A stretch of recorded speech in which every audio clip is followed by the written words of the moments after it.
Today is the first ever episode of Arknights Hangout, and I get to speak to one of the fellow popular YouTubers and streamers of Arknights, that is Vifer himself. I'm extremely excited to be able to talk to him because I've never ever done so before. This is like the first time that I ever phone call Vifer personally, although it can be a little bit nerve-wracking to speak to someone that I've never spoken to before. But nonetheless, I still hope that we have a fun and good time together, and we'll get to chatting once Vifer picks up the call from me in just a little bit. I think it should be good. Okay, finally I'm recording on my end. So this, after all the troubleshooting, we are finally calling now. And I will also have to mention Vifer. I was mentioning just now before I did this video, where I did a bit of an intro of who you are, that we've never spoken before. Yeah, this is the first time that we actually call together. Although you hop by my stream sometimes, you chat, and then if I have the opportunity, I go to yours also. That's as much as we go. So this is like the first proper interaction.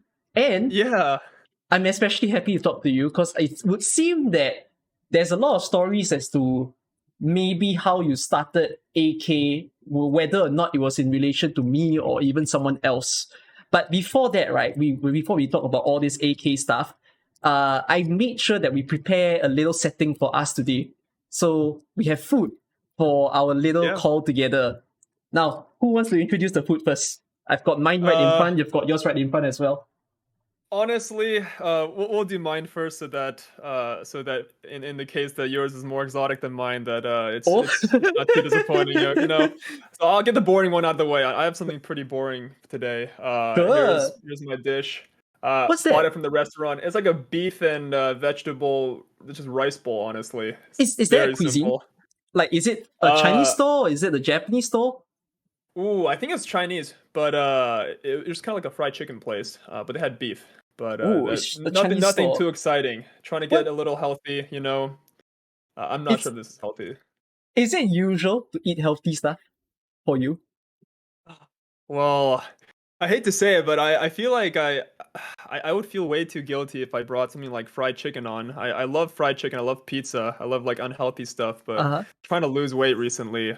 Recently, as in the past like 3 years, and it hasn't been working. So yeah, this is my way of at least showing to the public that at least I'm a little health conscious. when on camera, this is the side that you show to show that you're taking efforts. That way you spread the positive message. Exactly. Yeah, no one has to know about what's going on in the back end. Right. How about you? I've got something similar in terms of cuisine. Let me just pour the ingredients in because that's the way that the takeaway is. Okay. Mine is a Korean dish, and it's a classic Korean dish. I also bought it from a restaurant. I'm not sure if you have Korean cuisine, but if people want to eat Korean food, one of the things that I would recommend them to eat, even though I would say Korean fried chicken, which I was going to ask, do you eat that? Do you actually have that in your place? We actually have a lot of Korean food where I live. It's a pretty hot spot. I love Korean fried chicken. So mine is not properly mixed yet, but these are all the ingredients poured in. I don't know if you recognize it. Geez. This is bibimbap. So bibimbap is that what it is? Nice. Yes, this is Korean like mixed rice in a sense. So this is teriyaki chicken. So it's usually has lots of veggies, and then there's the meat. You can't see the meat because it's poured under the veggie. But once I mix it around, you know, and then I mix it with the classic Korean, this is like their hot sauce-ish. It's like a sweet chili. This is gochujang. Then once I pour it in and I mix it all around, which I shall do that, then that's when I can enjoy a good food. I tend to eat healthy. I mentioned this on my stream recently that I told people if they ever want to give me a present, which sounds like a crime, they should give me vegetables. I'm the sort of person where I call myself a bunny. Like if you give me a freaking carrot, like a wholesale singular carrot, I'll be so happy. I'll be like, this is the best gift I ever received. Yeah, you see, I'm not someone who needs like lavish gifts. Who cares about the brands and everything? You just give me a slice of cucumber. For whatever reason, I'm already elated. I remember the time when I saw one of my friends, two of them being couples, and then I think it was the guy, he gave the girl a flower. But it wasn't any flower, it was a broccoli flower. And I was just seeing how the girl was like, that's ridiculous. Wow, okay. Yeah, so it's just full of broccoli. And then basically it's functional. The girl can use it for cooking next time. But she wasn't upset about it. I think that's a point where okay, if you can find someone who's not very bothered about it, Yeah, maybe that's the the person for you. definition. That's the definition of low maintenance right there. Wow, Oh that's. I yes. mean, if that makes you happy, man, that's great. That's Honestly, I bet like birthdays and Christmases must be easy for your family. no, not really. You just celebrated Mother's Day, right? Yeah, yeah. How was the celebration like? Like, how do you all go about celebrating it? Ooh, so just for context, my parents are back in Texas. I live in California. Right. So I didn't visit, but all I did was send some flowers back. Just online service, deliver some flowers to home. Oh, but do you meet them for dinner or something? In the past, yeah, I think we'd go out for like a Mother's Day dinner, but this is my first year actually living away from home, so Oh, so you didn't choose at usually you're least in this day. Texas, Usually in Texas, yeah, that's and where my then home is. afterwards, this is the first time that you moved. What got you to move? Yeah, relationship. Okay, Yeah, I I think. mean that's a good Well, reason. yeah. I seek for the one day where I suddenly say, okay, That's maybe true. that's the reason that I move as well. Yeah, I Yeah. like to tell my friends that I moved for work because technically I also work for a company out of California, but it's remote, so it doesn't really matter where I Oh, where work. you And are. so, but yeah, it's for relationship. I'm dating Ohio Hina, which is one of our other Arknights Do you fellow publicly mention streamers. that in YouTube? Not to the YouTube community. I didn't mention it. I don't think I made a video about it. It was kind of inferred for one of my videos. We did Maid Calcit, or I guess for one of my streams, we did Maid Calcit cosplay, and for that one, Hina Is it came the one on that and she you did went to the my. convention? No, no, no, not that one. She was in that video as well as a lot of other of the streamer friends, but Right. there I actually cosplayed Executor. Yeah, I remember that. I saw quite a bit of that, and I saw your pictures as well. It was great. It's fun to see so Oh many yeah, people gathering again after the whole long years of pandemic. I'm also wanting to go to a convention soon because conventions are returning in my yeah. country. So I think it will be fun to at least try out and see, oh, what's the crowd like? Relive the feeling of being in a very public place. Yeah. Yeah, yeah. I think that was actually my first time ever going to an anime convention. It Oh, was first incredibly time? fun. First time, yeah. You've been to one before? When I was younger, I've been to one. So I'm a Oh, bit nice. surprised that you this would be your first time. Or is it because when you were younger you weren't really into like games or anime? Okay, so yeah, definitely not.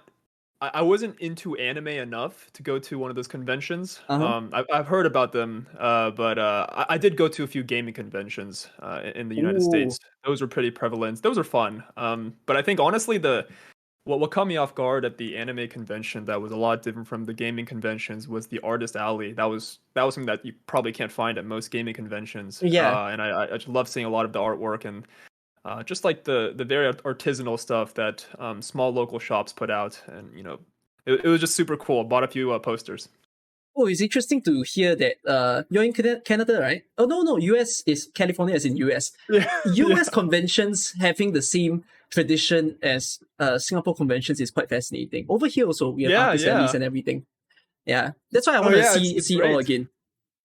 By Yeah, the it'd be way, fun. Honestly, it'd be great if like one day I don't know in what universe it could be possible if like somehow all of you like east side of the world people are able to meet up with like the Western streamers. I don't know if that's ever possible, but that'd be cool. if Hypergrave wanted to do something big, they should make a AK festival. They should do Oh, a huge jeez. convention that gives us reason to take flight and meet at a certain place. That would be wild. If one day that happens, I'm not that hopeful, honestly. That'd be crazy. But if one day that happened, that'd be amazing. I'm not the most hopeful as well. I think we have our reasons for not being hopeful though. That people might be curious about. What makes Yeah. you say that it won't happen? Um. Man, I think when I think of like big events in the world that kind of bring people from like all over the place, like I feel like especially in the gacha gaming community, in the West we have like our conventions, we have our big events where creators come together and such, and then in the East I'm sure they have their own kind of pocket event out there as well. I just feel like it's very difficult for like Hypergriff to host like one massive event that kind of invites people all over the globe. I can kind of see maybe like a global version or some sort of Western version out of like a main city like California or New York. Maybe like a big community event there, but can't see one huge event happening in the East and then everyone kind of like travels there. That'd be crazy though.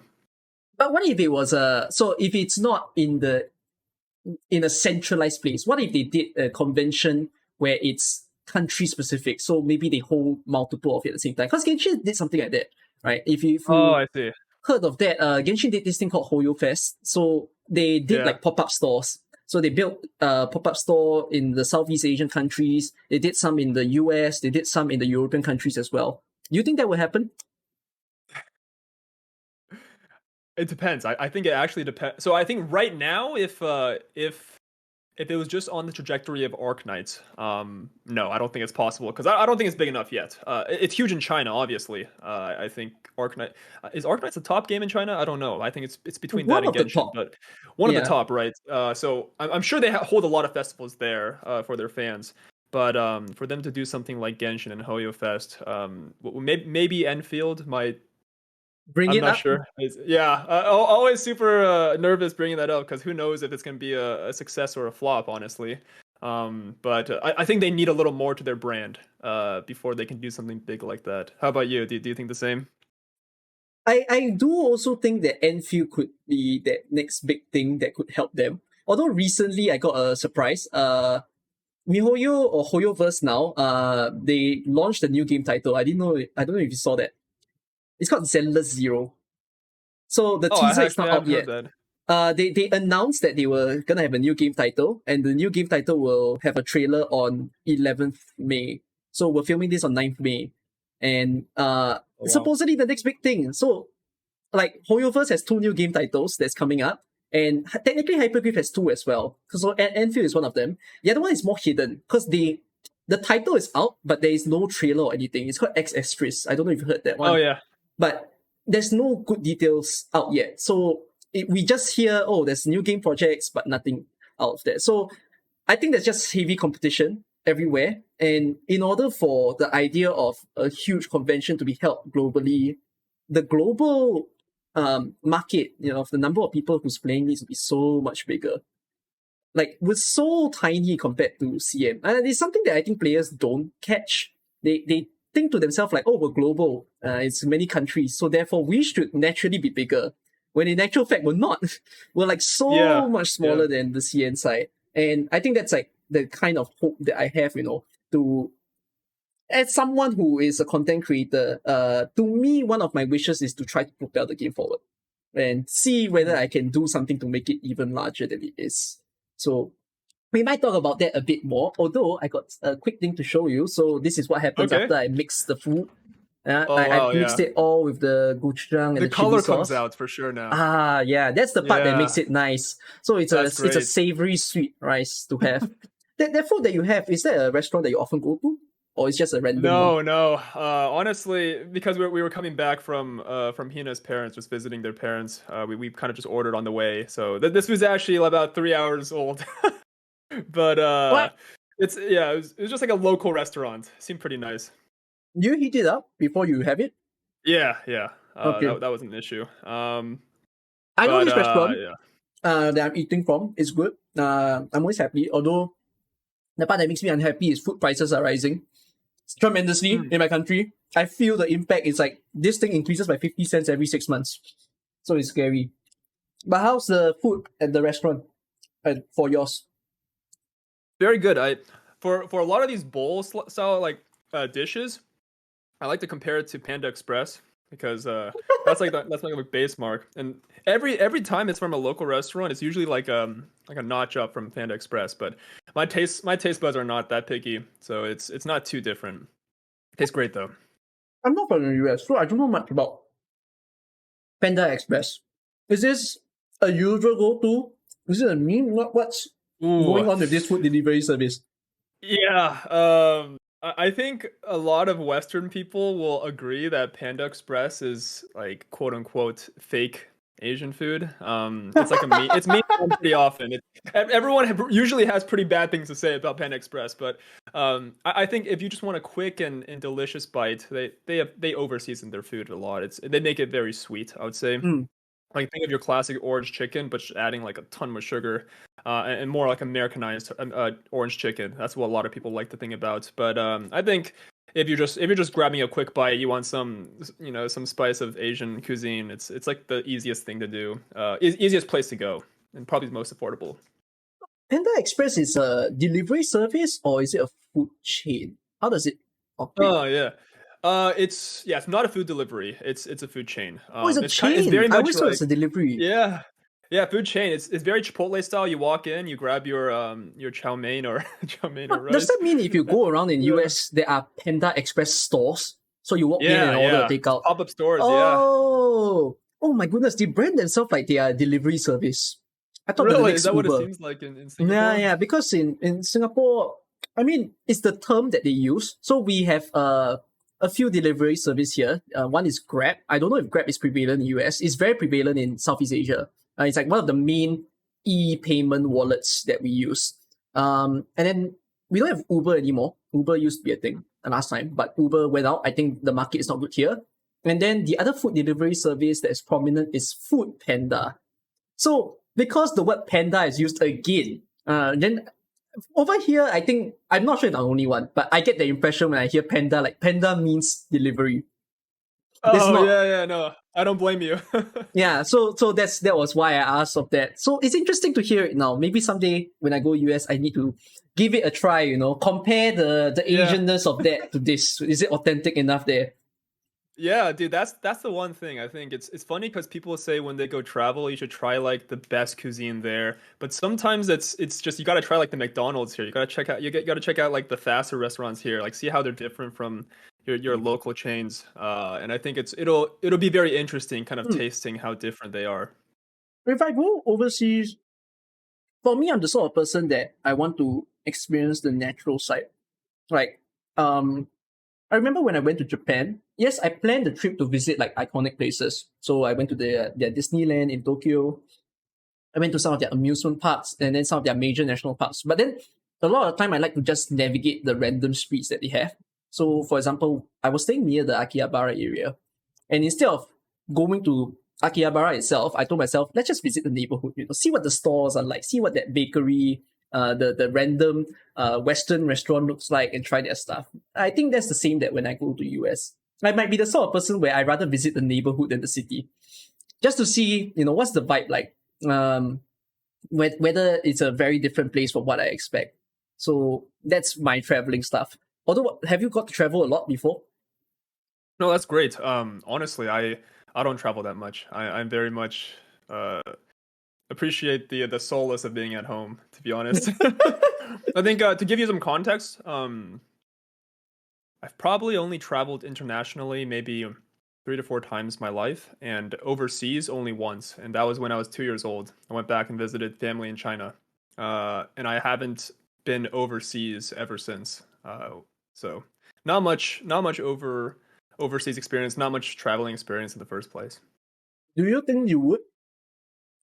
Like, do you think you will want to eventually? Ooh, that's tough. I think it's difficult to say right now in the next 4 or 5 years, given COVID and how like our world is right now. But I think before I die, I would I think I would probably travel just to see what it's all about, because everyone says amazing things about it. But I think growing up, I definitely had more of affinity towards the day-to-day life at home, and just the comfort of being at home. How about you? Are you a big traveler? No, I'm not. So I have traveled before, but in this case, it would be more than the experiences that you have. Most of the time, if I travel, it will be within the Asian countries. So, for me, Singapore and Malaysia were neighbors. We are linked by a bridge. So you will often hear stories of these two countries' people just like intermingling. Although I haven't visited yet ever since the borders reopened. And then afterwards, I've been to Japan only once, and I wish to go there again to see what is it like. Thailand, yes. China, yes. So where I have not touched grounds on is basically the European countries and the American places. And I think At first, I'm not very keen on seeing those places, but I would honestly say it's from streaming and YouTubing and getting to know people from other countries that made me suddenly say, oh, what would it be like if I go to France? What would it be like if I go to the US, to Canada, and I meet these people and get to see what their life is like or even enjoy all the good stuff around them? That's the part that switched my mind, to say maybe going out is a nicer feeling. Although there was a question that I had, which was, would that mean that you don't go out often? Would you rather stay home or would you rather be out? Yeah, I think I'd rather stay home. Yeah, I'm not like the biggest outdoorsy kind of person, traveling or even just like going outside for walks and even just grabbing groceries. And I'm very much kind of like your stuck up person, like to just stay by the computer, play video games. Very much a nerd like that. I mean, it's probably not a surprise that I eventually landed, with something like streaming where you just sit at your desk for a couple of hours, But yeah, definitely more of a home person. Not too much outdoors. How about you? I don't think it's a bad thing to have that sort of liking. I think everybody has that sort of different taste as well. As long as you lead in a way that you are comfortable with, that's what's most important. You don't have to go by what people tell you. For me, when I was younger, I tend to go out a lot. I was a very, let's put it as an adventurous kid. I was the kind of person where I will break the rules.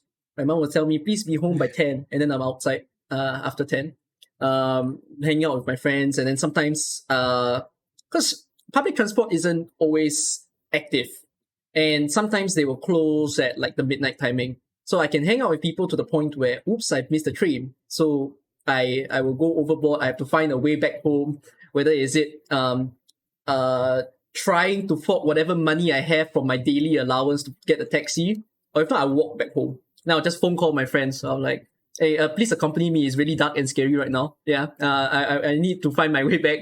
So, as adventurous I was last time when I was younger. When the pandemic happened, things kind of changed, I suppose, because everybody get home stuck, and that was also the time where I tried streaming and all. So I feel like these 2-3 years, I've gotten so used to it that as much as I want to go out, I'm not used to the feeling of going out. Although I still do meet my friends and all, but I do have that sort of preference where staying home might be a better feeling. When people ask me what's my favorite game, I won't tell them it's Arknights. It's not Arknights. In fact, my favorite game, thus far, because for me, I'm someone who likes to socialize a lot. It's just been that way ever since young. So the title that I would recommend people to try is VR Chat. Because to me, VR Chat is wild. It's wild. You play VR Chat? Yes, I do. But really? I have never expected that. No. Oh my God. I have my little headset right here. It's been literally collecting dirt for like the past many, many months. But if I could go back, I would. Although I've often seen videos about how they say, okay, the place is overtaken by kids. Yeah, it is. But if you meet good people, you meet people who are really just there to want to get to know other people, really there to have fun and socialize, I think it can be a really good spot. Like a lot of my real life friends, they also switched to VR. And then they all decided, bro, we're going to be in our comfort of our own home. We don't have to go out and meet. You just tune in and then we just chat online in that scenario. So it's that sort of convenience. And sometimes I like to tell people it's a bit far-fetched, but it could just be the future for all we know, that we all switch to this virtual reality communication in the future. It's not just Discord calls anymore. If Facebook Meta tries to push it so hard, then for all we know, our world will change. Yeah. Although, of course, AK is still on top as one of my favorite games. If not, I wouldn't be playing it right now.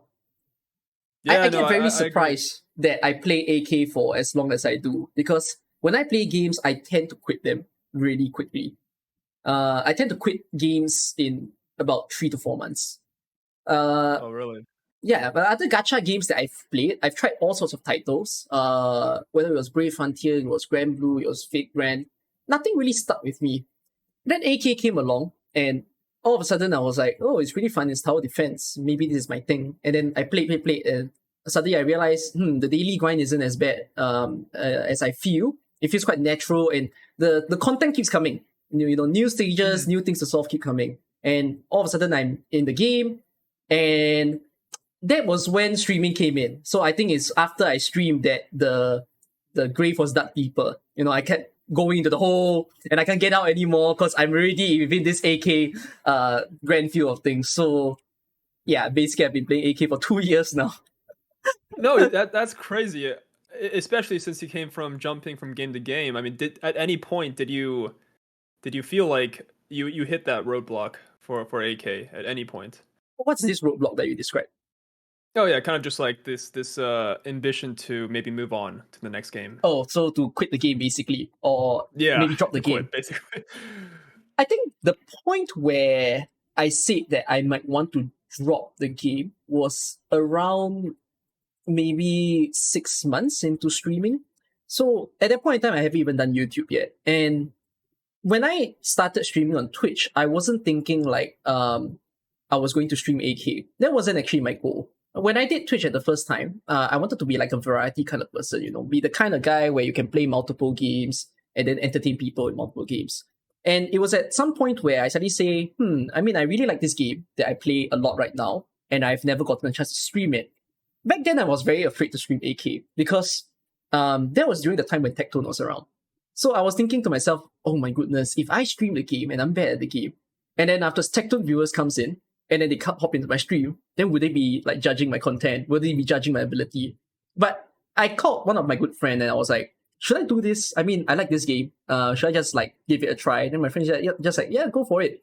So I streamed AK and it went on where suddenly people got to see who I am and know who I am. There was a bit of a motivation in me where when I do Twitch, I kind of have this mindset of it's a bit pointless to do anything on social media if no one is looking at you, right? If you think about the idea where you do a stream and then you have 0 or 1 viewer, it's like practically you're talking to a wall. So there was a lot of this incentive in me to say, oh, this is very interesting. It's interesting to think about how could you make more people want to watch you. And then I went on this sort of drive, this mission. Okay, I'm going to use AK as this sort of fodder, this base, to think harder about this. And then all of a sudden, more people started watching me. Then more people started watching me. And at that point, then that was the turning point. I'm so stuck in this game. Then now I'm thinking, am I really that entertained by the game all the time? And afterwards, when I realized that people are so glued to who I am, that was the point where I say, okay, I'm here now. Even if I say I want to be out, honestly speaking, I think the power of the people is stronger than the game itself. So that's a very good point. I don't have that roadblock. I cannot feel this roadblock because I feel like if I choose to no longer be someone with this game, I lose a whole. It's not just like losing myself. I feel like people will lose a sense of belonging as well. Because there's a lot of people out there who are very connected to creators. Somehow. We see that happening. We see a creator move to another game and everybody transport to the other game and play the same game as them. People can't be blindsided to say, no, there's no shit. You can't think of yourself as someone's that big. I don't like to think myself as a bigger figure, but it happens that I think there is a lot of importance of me to just sit around in the game. So at that point, I tell myself I can't leave anytime soon. The only point where I will say, okay, I will leave the game is when the game goes down the rut. Like it gets really bad. The development team don't give a damn. They're not improving things. The content is extremely dry. That's when I'll say, okay, I think maybe this is the time. But I don't see that happening for quite a bit, at least in the next year. So that's like my story of whether there was a turning point. Yeah. For yourself? Yeah. No, I think no, everything you said, it makes a lot of sense. I think I've felt that a lot myself. I think a lot of content creators probably experience the same things, especially just the fact that a lot of the power does reside in the people, in the viewers, because a lot of the times you may feel like, maybe there's not that much content in the game. Maybe there's not that much you're looking forward to the next like even month or two, because if you think about it, like time passes so quickly. One or 2 months, even though it may seem to be passing so quickly, like it's still 1 or 2 months of your entire like content creator career, or even just like your youth, right? And so if if you're looking forward and you're seeing that there's not that much content you're especially excited about, I think, for example, one thing we're all waiting for is like IS2. Like, if someone's not really excited for the game until IS2, like, what are you gonna do for that like 2 months, 3 months, that you're kind of waiting for? So, I think, like, to answer the question, along the way, I've also felt many of these like roadblocks, probably a lot more than you.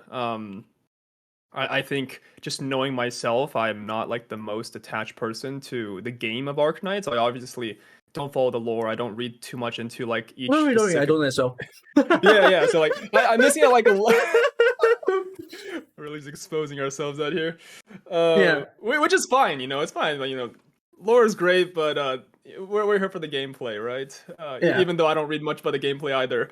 But yeah, I feel like I'm not really engaged in like a lot of these parts of the games that a lot of people may be, very much immersing themselves into. And so there's actually not much for me to do when there's like a lack of content. And when it feels like there's a lack of content and a lack of videos to edit or lack of content to create on Twitch, it makes me kind of wonder a lot, just like, what's the next step? Like, do I continue to, juice out the amount of content I can in Arknights, or do I try to think of like a migration or what the next step is? Or those thoughts, of course, have surrounded me for quite a long time. Do you think you'll be back very soon? Not sure. Not really sure. I think I think for the longest time I've been in like this gray zone where like I'm like I think that I'm the definition of like coping right now as an Arknight streamer. I think there are people that genuinely do enjoy just like watching me make a fool of myself and watching me do these summons sometimes and talk about specific things on stream. And I think it's in those moments where like I realize that there's people out there supporting me and just watching me for me that I'm like, oh, okay, this is not that bad. But I think when you kind of step back and think about, maybe 5 years down the line, 7 years, 10 years down the line, like what's the trajectory for us, right? Or we're just gonna like continue to play Arknights until it whittles down and we just kind of end our content creation career then and say goodbye, or are we going to be that hustle kind of streamer or content creator that looks for the next best thing as soon as it appears? I think it's a very difficult thing a lot of people go through. It's the thing that a lot of people have different thoughts and different motivations behind, and I'm constantly thinking about like where I fit in that puzzle right now. There's a point in time in my stream where I said this, it was like a revelation, mind blown, that Arknights thus far has taken up 10% of my life. If I speak of it that way, 2 years of my time. I'm 22. Have you ever revealed your age?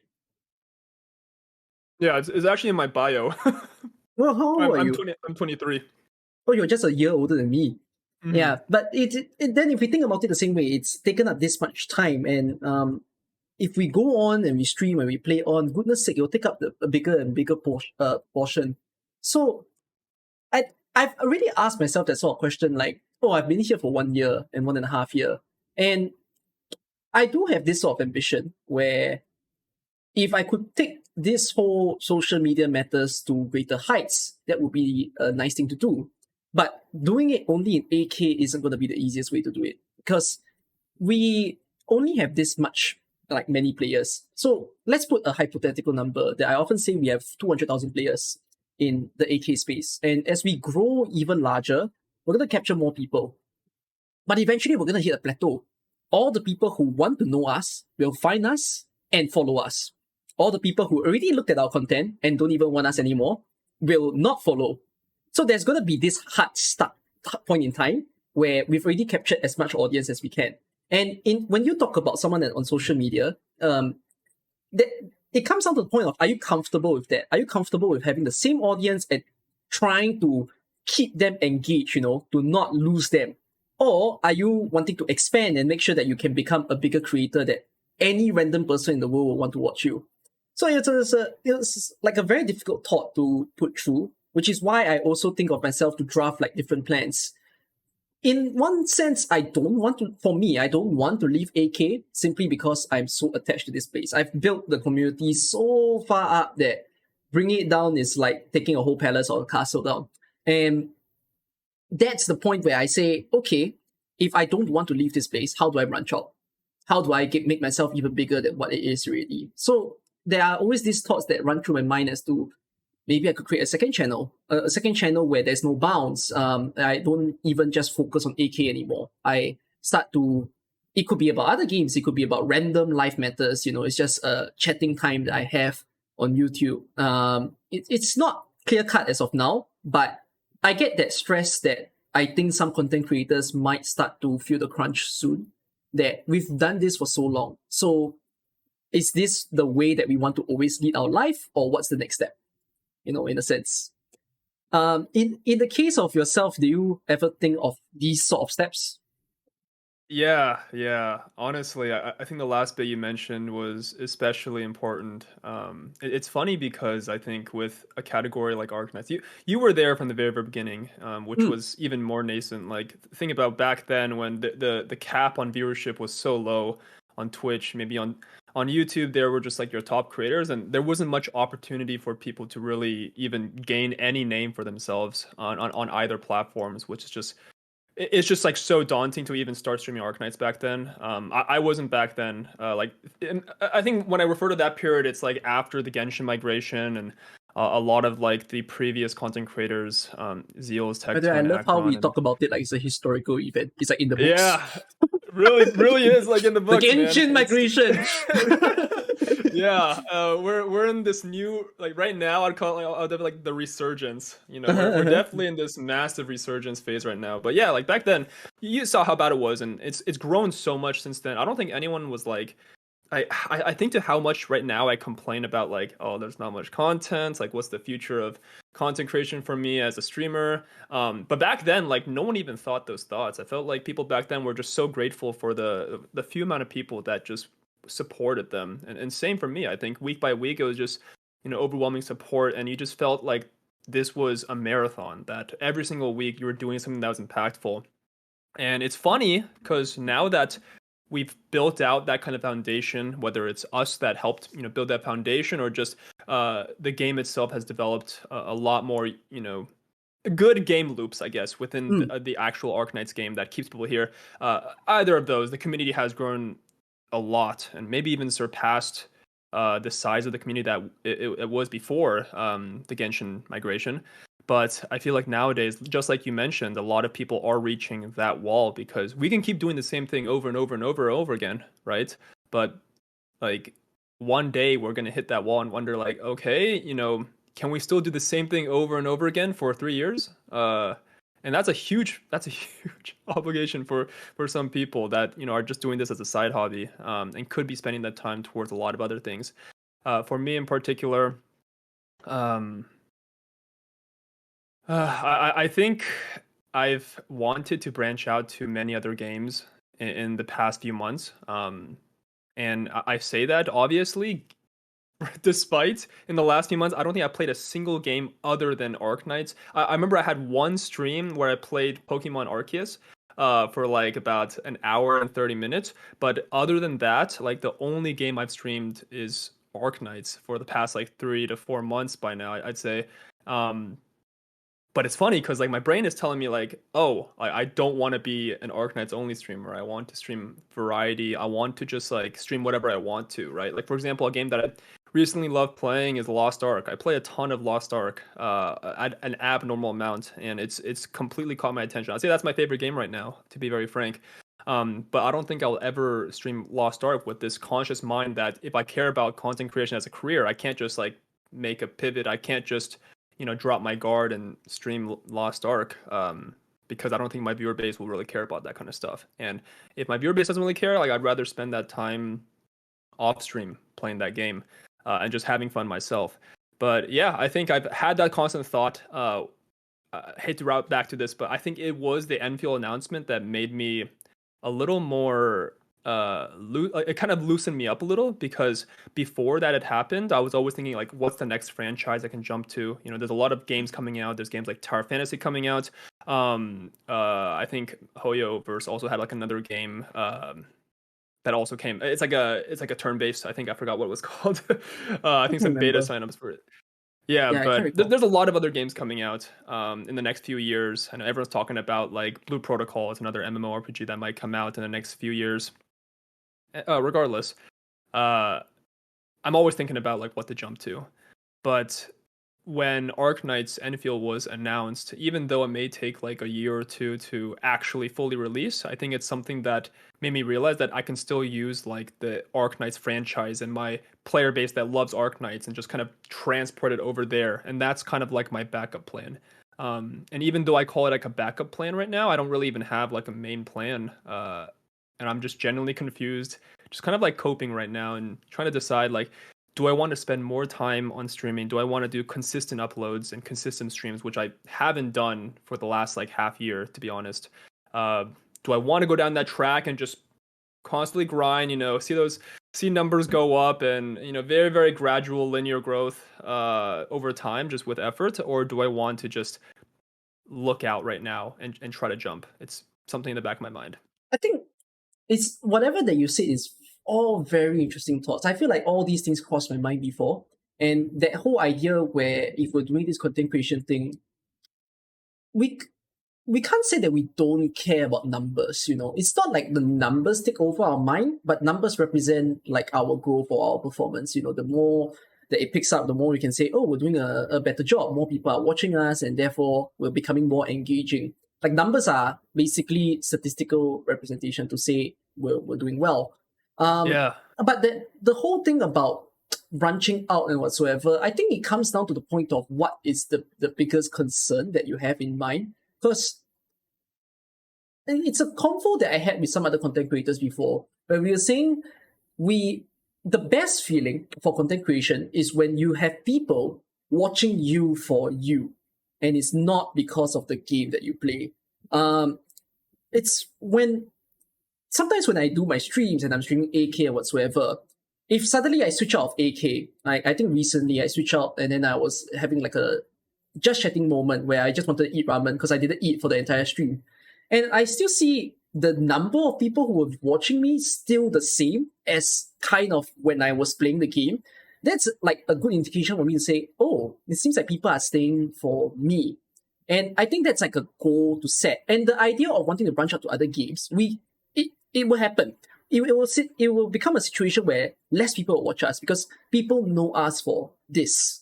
But then after, for example, when I switch to Rainbow Six or Valorant that I sometimes stream, I'll notice it's a huge marginal difference of like a lot of people not wanting to see me. But I appreciate the fact that there is that group of people who stick back because they are the sign or the indication to say they're not really watching me for the game. They're watching me because I'm the one doing it right now. And it's a very difficult task to do. How do you get your viewers to like you more as a person? And yet at the same time, to the extent where you can still be you, not as a person who is a character. That's also another difficult thing to do because there are some creators out there who create a character and they realize they get very tired from it after living it for so long.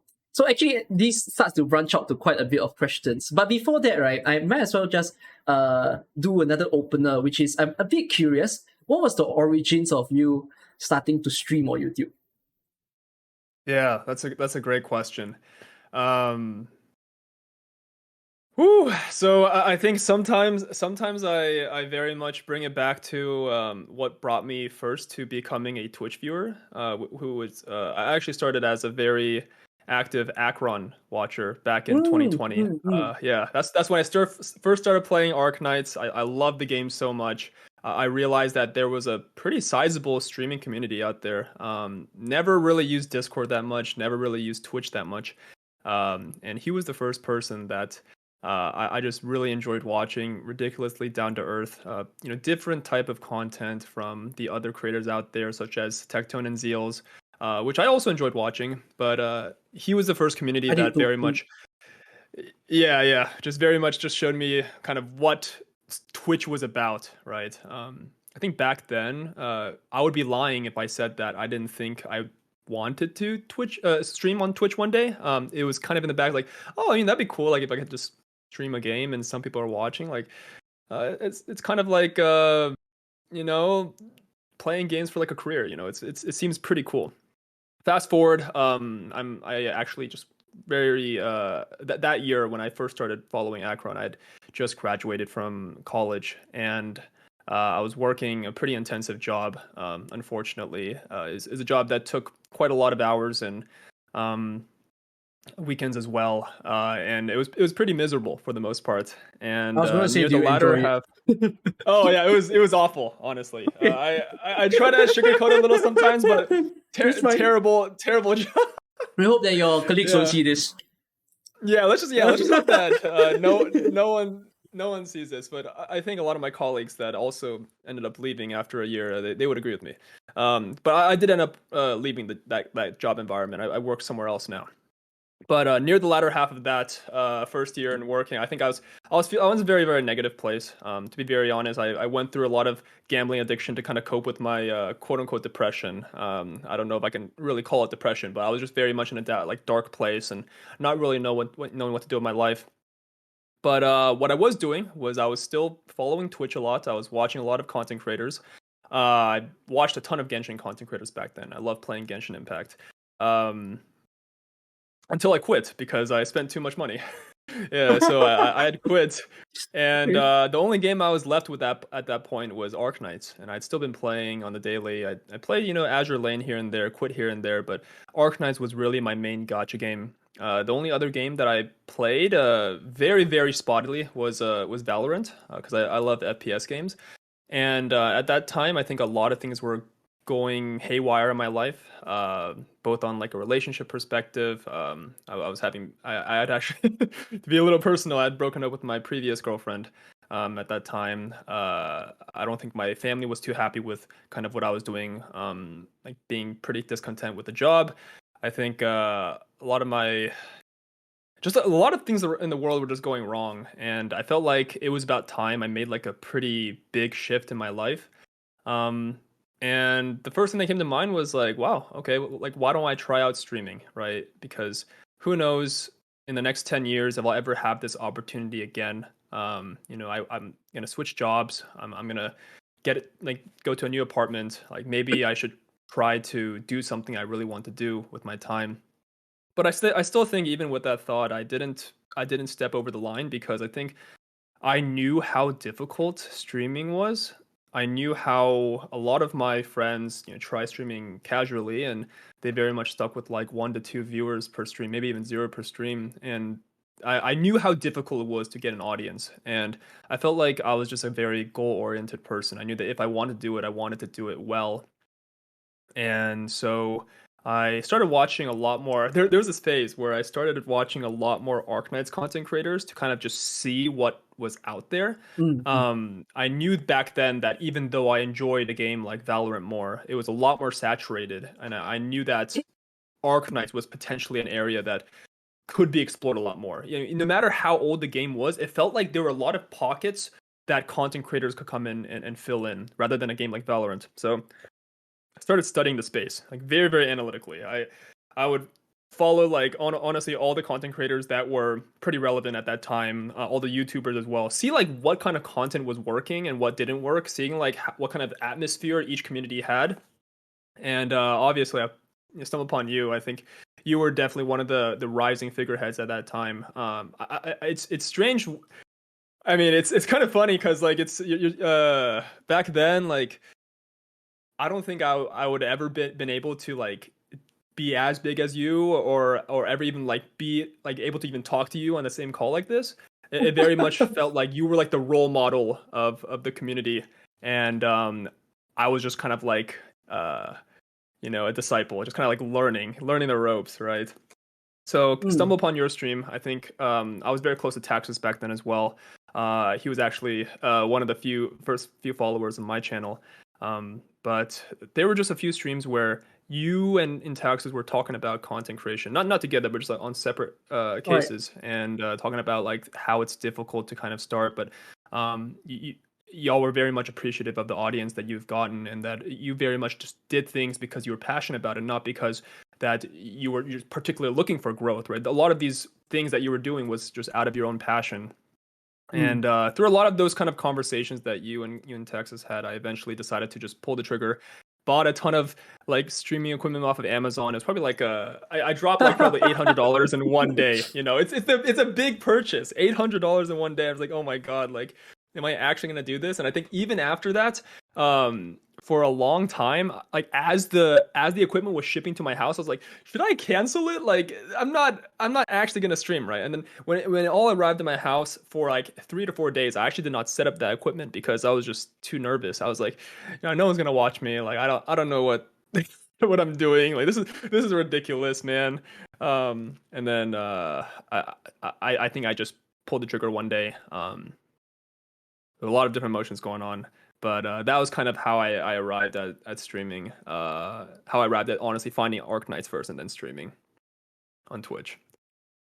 Well, I don't like to think of myself as like a big figurehead. Right? I'm the kind of person where, however bigger it gets, a lot of people tell me, no, no, no, look at your numbers. It's very clear cut that you're a big person or whatsoever. I don't like to think of it that way. I feel like people shouldn't see just because someone is huge means they are not approachable or whatever. I'm like the kind of person where I wouldn't mind if people just hit me up for a conversation and suddenly want to talk to me, ask me about life. Sometimes there are viewers who does that. A viewer who will suddenly message me and say, I've got a problem going on in my life, and then I'll just, if I'm free, I'll just type to them and see what I can do. Like, I kind of want to always make sure that no matter how big I become, I don't let that inflate like the person that I am. It's a growing up kind of thing, because I mentioned just now that I've been to conventions when I was younger, and there were a lot of cosplayers back then. So Singapore convention culture, no, it might be similar to US, but over here, back in the 2010 to 2015 period, at first it started out to be a very passionate thing. So a lot of cosplayers would try it to just like, I want to look good, I want to look like the character and everything. And they weren't very mindful about how they look. They're just there to dress up as a character, very light makeup and everything. And then in came people who became very popular from cosplay because they had good makeup, they look really good as a person, and they are like character accurate, basically. So it became this thing where a lot of people started to chase for this popularity. They started to say, oh my goodness, look at this person with like this number of Instagram followers. I want to be like this girl or that guy. And I was friends with these like amateur cosplayers at first. And I kind of see that transition, I see how that sort of fame drive started to switch them as a person, and they started to care less about their interaction with people and more about the fact that they want the views, they want the likes and everything. So it was from a growing up phase that started to tell me, I don't want to be like that. I don't want this thing where fame starts to poison who you are, because it's very important to always make sure you are aware of your place, aware of like just yourself, because if not, you're going to lose control. And then you'll start thinking to yourself, what in the world are you doing? So even if there is a point where I hit 100,000 people, 1,000,000 people, I still want to be that one guy who can casually walk out of my house and eat a damn meal at the market right below. That is, unfortunately, to be very frank, that's the difference, I think, between you and many people and honestly someone like me, because I think you are very grounded. You have principle. You understand kind of like what you're getting yourself into. And I think like the reason why I think it's just even a year later, you're obviously the figurehead to me is because you're not afraid to kind of do things that aren't necessarily always in your best interest. I think you speak out of the truth and you try to be very real to yourself, and your principle is very static. And I think to be very self-introspective, and I've done this many times through my life, I think I'm very much exactly what you explained. I think, especially at the very beginning of my growth as a content creator, I cared very much about the numbers. I still care very much about the numbers because it is the validation to me. And no matter how like self-introspective I can get and try to turn that toxic in my mind off, it's so difficult because it's just who I am, and it's just hard to kind of get out of that mindset. But I think again that's kind of why I very much respect you and really any content creator that is able to grow as well as maintain that kind of principle, because especially in a career like content creation, man, I would say like a majority of people have to kind of do things that are against their well, not necessarily against their principle. They have to do things that very much put them outside of who they are to kind of Yeah. grow, because the space is just so saturated today. Yeah. Yeah, I think it brings back to one of the points that we were talking about just now, that the whole idea of, if you as a person on screen, are you being who you are? That's like a very scary thought, right? Whether we are portraying a character or actually being ourselves. So even as I grow from streaming, do notice that there are certain things that people have already linked me as. So I get called uncle a lot for the past. And then afterwards, at the same time, I get seen as the person who is able to like conjure up strategies for people. Sometimes new terminology starts coming into play. Sometimes people start linking me to certain characters in the game. And even for yourself, you would have some characters that people will put onto you. So actually, one of the questions that I had was, how do you feel about whatever titles that's placed onto you, and is it a good thing or a bad thing? That's a great question. I think it's obvious that when people watch my content, whether it's on stream, they it's like it's very demeaning. I would say a lot of people like to kind of make fun of me, and I very much invite that. Like I'm not saying people do it out of ill will. I think it's just kind of ingrained in the kind of culture that my community has taken on. And I think back to it, man. I think back to it at the very beginning, like, why did I decide to go down this track? You know, I think one way I like to think about it, I think it may have been Devin Nash or Alpha Gaming that mentioned this. I don't remember who. One of the stream doctors. Right. I mentioned that there are really two different kinds of streamers. There's a lot of ways to conceptualize this, but one way to conceptualize it is there's the kind of streamer that likes to create a community that's very, very optimistic, very supportive. When something sad happens, they all sag. When something happy happens, they all poggers. You know, it's a very, very supportive community. And then there's the other one where it's like you're the enemy of chat, and everyone's trying to get get your back, and or trying to like basically with lack of better words make a fool out of yourself. And it's very much like you do something that's supposedly sad, but everyone's just KWing. And you do something that's poggers, and everyone's just like, wow, like really, like they're just kind of disappointed that you actually succeeded. And I feel like along these two, for some reason, it wasn't intentional at first, but somewhere along the line, I very much went the latter way, and like I've created a chat that just loves to make fun of me now.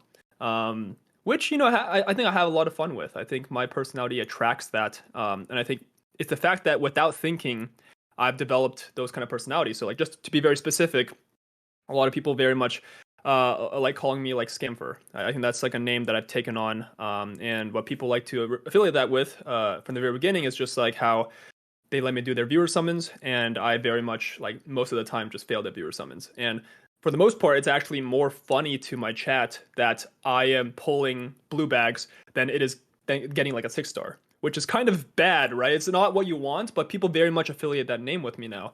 And then another name that obviously comes up is like I'm whale brain, I'm stupid, or I'm I'm zero sanity doctor or whatever, right?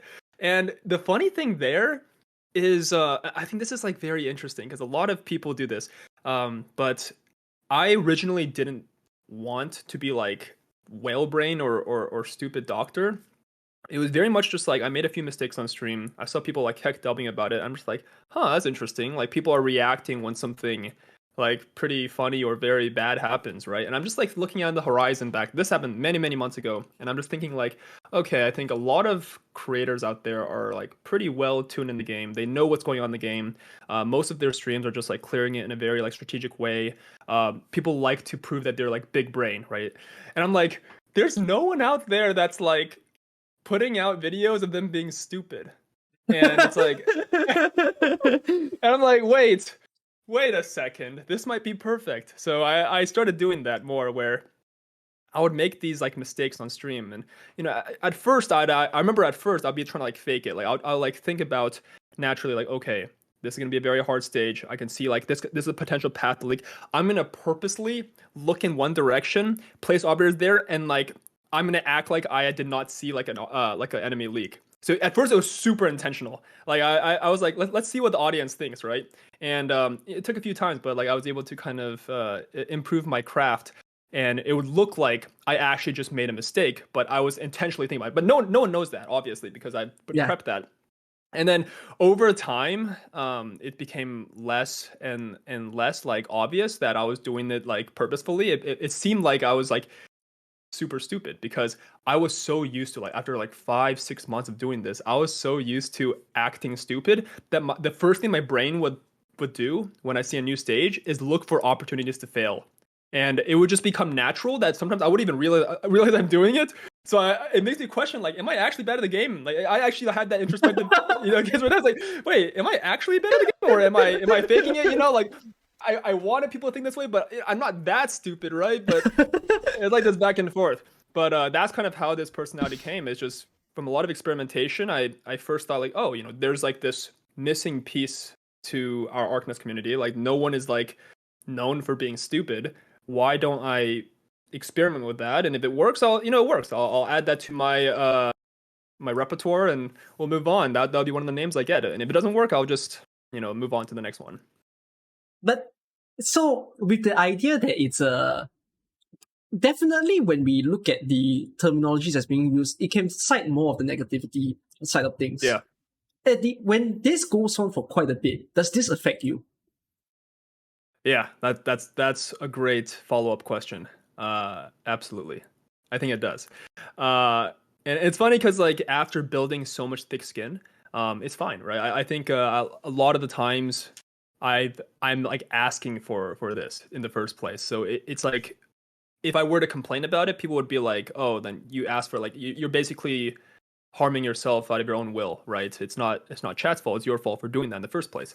But I think even doing this, it is still harmful, because after a certain point, I think most people, when they see a lot of negative comments, especially, like, I think some people don't really understand what is, like, morally right to say in chat. There are some threats that are like a little taking it too much, and I think for how I kind of like how I internalize it is, I know that a vast majority of chat, maybe like 80 to 90%, they either understand that I'm doing this for fun, and they like they're the true supporters. And then, like, I know another part of my chat, of that 80-90%, are people that may not know I'm doing it purposefully, but they'll still enjoy the content. They'll still kick W, and they'll move on. They're not gonna go that extra step that the final 10% does, where they actually try to harm you through, like, saying you're stupid, or like saying something inappropriate, or very much being like, please read, like, you're dumb. There's like those comments, I think, go a little too far, obviously. And when I see one of them, it's fine. But when I see, like, maybe like within a span of 5 minutes, I see like 10 or 12 of them back to back, it's like, okay, like, guys, y'all are going overboard, right? And it makes me question, like, if this is the path I want to take, right? And it's funny because this also has future implications, right? If I ever want to leave a game like Arknights, and, for example, I want to suddenly one day make content for Genshin, if people are still knowing me for, like, the super whale brain doctor, I can't, like, it very much cuts off the amount of the type of content I can create for a game in the future. So, like, I wouldn't be able to create guides without people questioning, like, how did he go from being like this person that makes very stupid mistakes to, like, making guides in a new game, right? So it has a lot of implications. But yeah, to answer that question directly, it does get to you. But I've been through it so many times already that it's kind of like, it's very numbing to the brain. Oh, it doesn't sound very good when you say that it's numbing to the brain, though, because it feels like it can eventually really reach a point of being extremely overwhelming. So I do hope that it's something that you'll eventually be finding a way. I think it also answers to the next part, which is like, because considering that this is the character that you've built up, then when we look at this content creation thing that you are doing, this is like the role that you play. Do you wish to take this far, and how will you do it? Because right now, I think then starting question is also, will this be a main thing or a side thing? Yeah. And honestly, before I even answer that, I very much do respect people that do this as a main thing and then invest a lot of time and eventually see their fruits and become able to fund their ventures in the future, able to just be able to like pay off their rent and their living expenses comfortably, because I think it's a very, very eye-opening career. I think it's funny because like right now I'm obviously working and I'm getting like bits and pieces of technical experience working, but I feel like streaming and content creation teaches like so many amazing things Oh, that it a lot of does. people It are. does. Yeah, just like people think that streaming is just turning on a camera and playing video games. I think that everyone thinks that No, at first, but I it's will just put it's like that was my thought before I started. I disrespected yeah, streamers, it's if I be no, I honest. mean I don't blame you. I thought that it was such an easy job. You just turn on the camera, you play a damn game, then everyone watches you. It was so Yeah, weird. Until I tried it yeah, myself, and that's when I realized things. But please exactly. continue. Mm. Oh yeah, no problem. Yeah, I very much do agree that it's just teaches you so much more than you ever imagined. So I very much respect people that do it as a full-time thing. But I think for me in particular, I actually don't think I will ever do it as a full-time thing. I think it's will be a part-time gig for me going forward.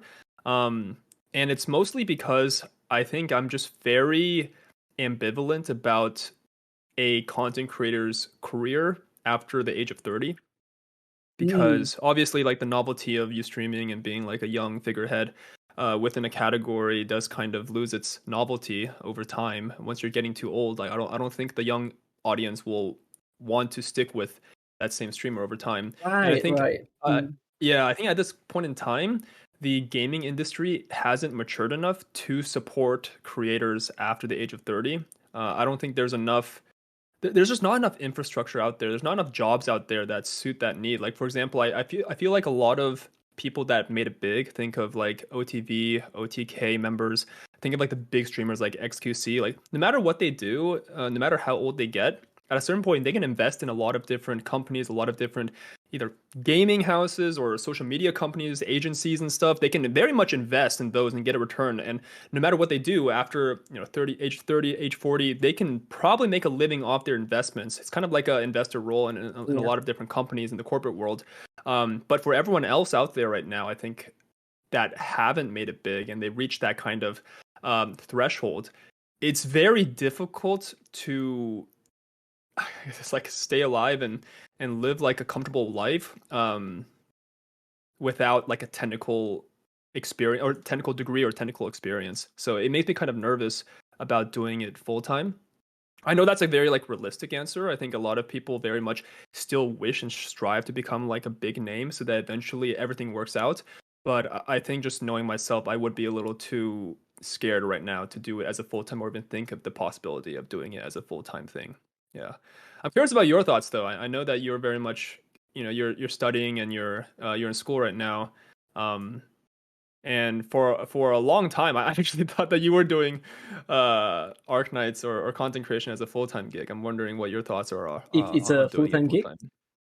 Yeah. mm, it's a really, really tough question because the idea of it being full-time, I have the same thoughts. It's not going to be easy to make it full-time because if I be honest about the streaming and the YouTubing that I do, whatever that I earn, it's not substantial for a living, especially in my country. If you search up Singapore, you're gonna see it's like the most expensive country to live in the world, and it it takes a lot more than the current size in order to make a living. And even if I do reach that size, there's lots of creators out there who can have 500,000 subscribers, a million, and yet their videos, no one watches it. They just have a bunch of subscribers and just nobody tunes in. And when that happens, you don't earn. There's no point having a huge amount of followership when your views don't go. So it's a lot of work in content creation whereby, compared to other jobs, you get the security of a salary, right? You know that you're going to earn this in the month. Whereas in content creation, it's not certain. You can make a video and you say, okay, I think this is going to reach that number of views. If it does, you earn whatever you think you earn. But if it doesn't, then it goes down the drain. It's a very volatile thing. So I'm very wedged in the middle. It's like, I'm not very certain if this will become a full-time or side thing. It's like, I'm not stuck on one. I'm just seeing it as it goes because as of the current moment, I'm a student. Although there is also a certain part of me where I was thinking, do I still want to study university? Because there was this weird point where I'm like, if I could invest all my time into this now, because I see what I could do. Maybe I could take whatever I'm doing even bigger, not just in AK, maybe even more expensive content creation. But because of university, I'm very limited. I still need to focus on my time on the school and everything. I even wanted to postpone my university, so I wanted to enter like a year later so that I can spend the first year just focus on this whole AK thing. If that was the case, I would have had the holiday for like the previous year. But then I called up my university. I'm like, oh, could I do that? And they're like, no, you can't. You must come in right now. I could leave midway, but there's also another thing stopping me, which was the fact that I did get like, it wasn't a full scholarship, it was like a part scholarship. So that thing also bounds me with the school that I cannot take absences in between. So I'm basically hard stuck in the university. So I often chat out with my friends like the fact that I'm doing all this content creation and the fact that, maybe I could do more. So when I speak to them, a lot of them just tell me, at this point, it seems like if I can juggle the two, I might as well just do it. And once I get the degree, the thing that helps you to later on possibly get a job, the degree could end up becoming a backup if this thing goes well. But if it doesn't do well, then, that's where the next path of me will go to. And maybe it's not like I will leave content creation entirely. That's when the answer of this becoming a side thing happens. But I think it's also that question of, maybe it's not just do we think, but do we want it to be full-time? So if I answer that first, I don't know. I really don't know if I want this to be full-time because it's a lot of energy. After doing this for 2 years, I start to realize it takes a lot of mental energy to think about what is the next video that you will want to make. I think there are some creators out there, they have it a little bit simpler. If you have solidified yourself in the space as a meme creator, as a guide creator, you could do that all the time, and people will still watch you because they know you for that. But I started AK being like, as much as you say yours is about the idea of maybe not playing well, for me, I was everywhere. My videos have no solidified ground. I feel like every time people come into my place, it's a circus. They don't know what's the next video I'm going to make. And yet at the same time, I don't want to solidify it because to me, I want to just make whatever that I want. And it's not a good thing because it just goes to show that I need to work extra hard to think about what's the next video that I want to make. So I feel like I'm at this juncture where I can't answer it.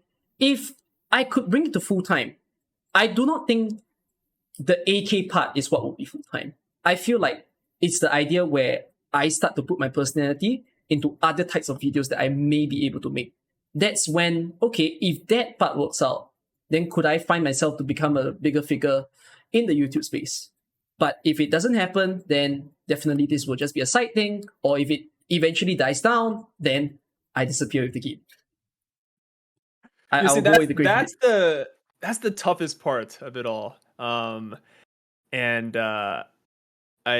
think to be very straightforward, I 100% agree. I think that, unless you are actively developing that personality portion, it's very difficult to grow as a brand, no matter what you do. Like people can farm viewerships, farm subs by dedicating themselves to a particular type of video, but at the very end of the day, like you're very much confined to doing that same thing. I don't think human beings are meant to do the same thing for 10 plus years and make a living off of that, right? So I think even though you may think it as a bad thing, even though it is a bad thing on a content creation perspective, like if someone were to give expert advice about how to grow a channel, obviously you'd be doing the opposite of that.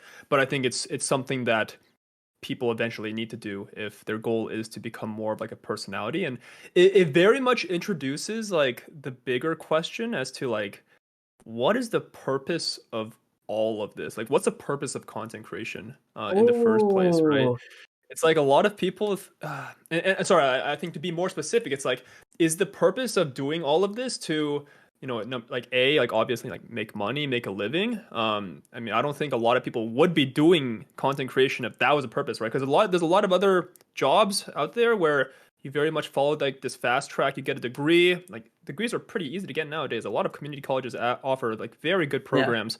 And a job very much comes down to how much you're willing to put in the work, right? So it's like there's a lot of other ways to make money. So I wouldn't say majority of people are doing content creation to make money, right? And so if that's not the purpose, like what's the purpose of content creation, right? It's to, for a lot of people, it can be different things, like sharing your personality with the world. It can be just playing like a ton of video games and sharing that to the world while making a career. Like it can be a lot of different things.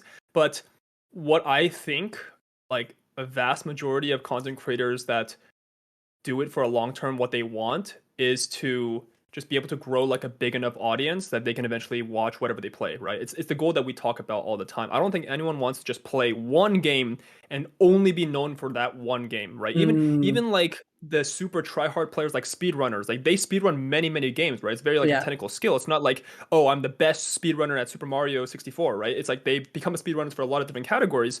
And it would suck if like people, if they're only playing that one game for their entire lifespan, right? No matter how much money they're making, it's like that's pretty boring. I don't think anyone wants to do the same thing forever. So it very much makes me think like, okay, we're content creators.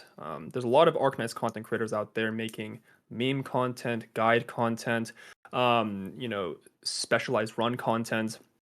And is the goal in the next 2-3 years for all of those creators to just continue doing that same niche, right? Isn't everyone's goal eventually to diversify and try to create a brand around themselves, right? And so it very much makes me nervous because it's like, I think we all love Arknights. I think everyone, when people think about Arknights as a category, that it's growing, it's going to get bigger, more content creators and such. But it's like at the very back of our minds, I feel like everyone is thinking about these kind of things. Everyone is thinking like, okay, I'm known for this niche right now. What do I do on like a 3-year timeline? Because like they don't want to be just doing that niche forever. And it's a question that no viewer is going to have for their community. Like a viewer is going to just watch whatever content they want, yes, right? But from the content creator's perspective, it's just indefinitely difficult because especially for the people that want to make a career, and if money's not the issue, they still need money to survive, right? So they can't just be doing random things. For them to be like juggling the financial means to do this, to take a massive risk and become more of like a diverse personality is just so difficult. So the question of just like, what is the purpose of all of this content creation in the first place is just like, it just makes me wonder just how difficult it is to even just create a career in this space. Okay, for me, I found the question of purpose very unique because if I were to answer that question, I probably will see something that is a bit out of the blue. I remember one of my origins of streaming. So I mentioned just now that I played VR chat in the past. So I made some good friends from there, and they were also some of the first few people that I asked about as to whether I should stream. So I called up one of my VR chat friends one day, and I was like, "Hey, I really want to do this streaming thing," and it feels very childish when I told her this, but I said, "Wouldn't it be amazing if?" Because streaming is like a form of art. It's a very creative work. It's kind of along the line of a dancer, a singer, an artist, that sort of thing. So, in my country, art is not appreciated. Like, we say that we appreciate art, but by the population, they can't seem to give a damn about it because they think that art is not a career. They think that art is like a downfall. I think it happens in a lot of countries as well. It's a very Asian thinking also. They'll say, go do lawyer, go become a doctor. Yeah. No one says go become a freaking dancer or streamer, that kind of thing. So it's a very disrespected space. And when I told myself, oh, I want to become a streamer, I was thinking of it as, I kind of realized that when you are on social media, it's something that we call soft power. So political parties are what we call hard power. They enact rules, they enact laws, and then you have to abide by it. If you think about someone who is on social media and they set a trend, like TikTok stars, Instagram followers, they do a video, all of a sudden everybody wants to follow this person. They buy the same bag, they follow the same thing, they do the same dance. It's very weird why humans behave this way. But as someone who sees it, I start to realize this is then the other side of power that we're talking about. This is what we call soft power, where if you have a massive following, you have the ability to do something with the following. Because people look at you. It's like how you say you might treat some of your creators that you watch as role models. Same thing, every viewer sees you as a role model as well. And when that happens, then you can ask yourself this question. you got this power, but what are you going to do with it? Because you can let it sit there. You could take advantage of it. And by take advantage of it, you can be like a person who just goes around screaming, please sub to me, pay me money, make sure that you follow me and buy this package, buy my merchandise. You can tell this person to set a new trend, make a hashtag go wild on Twitter and everybody knows who you are. Or you can try to do something that's more positive, although it's not glamorous, it's very ugly and boring, to do something positive, but like to bring about a certain change that you want to see in the world. It's just like how Mr. Beast himself wants to do his whole Team Seas thing, and he's able to clean up the ocean's trash. It's that sort of ability. Now that you have this power, what are you going to do? And I think before I even started streaming, because of where I live, so a lot of my friends are actually of art background. They either study, whether it's artistry, so drawing, some of them are cosplayers themselves, some of them want to do game, digital art, photography, and all this kind of thing. I'm surrounded by these people. And then the number one thing that I often hear is that because of my country, they don't get support. Like, there's just not enough funding or anything to make these people go bigger or become more known. So there was this weird childish dream that I had where I said, if I can be really big as a person, could I be someone to spur my country up even more? To use this ability, whatever that I get, to help the next, coming groups of people to become, I don't know, the next better streamer, the next better YouTuber, the next better person, artist that many people would seek for commissions and sake. So that was that sort of thought. I even remember when I called my friend that day, it was 3 or 4 a.m. I was in my bedroom and I was telling her, can you imagine if I overwhelm the art industry in this country? I'm going to do it so well that I'm going to go up to my prime minister's hand and he'll be shaking my hand. I said that. I sound like a drunkard that night, okay? I told her all that sort of thing, and then she's like, yes, you can do it. But I still remember it because it's such an immature thing to say, but I feel like this weird childish dream is like something that spurs me forward, that maybe the end goal for me one day to do content creation is to use this to have the ability to help someone else. It's like, I don't know if people think this way, that they want to become the next Mr. Beast. Some people think of wanting to become the next Mr. Beast as a way of they want a lot of money. They want a lot of fat views. They want to live comfortably. When I think of myself as, do I want to be the next of him?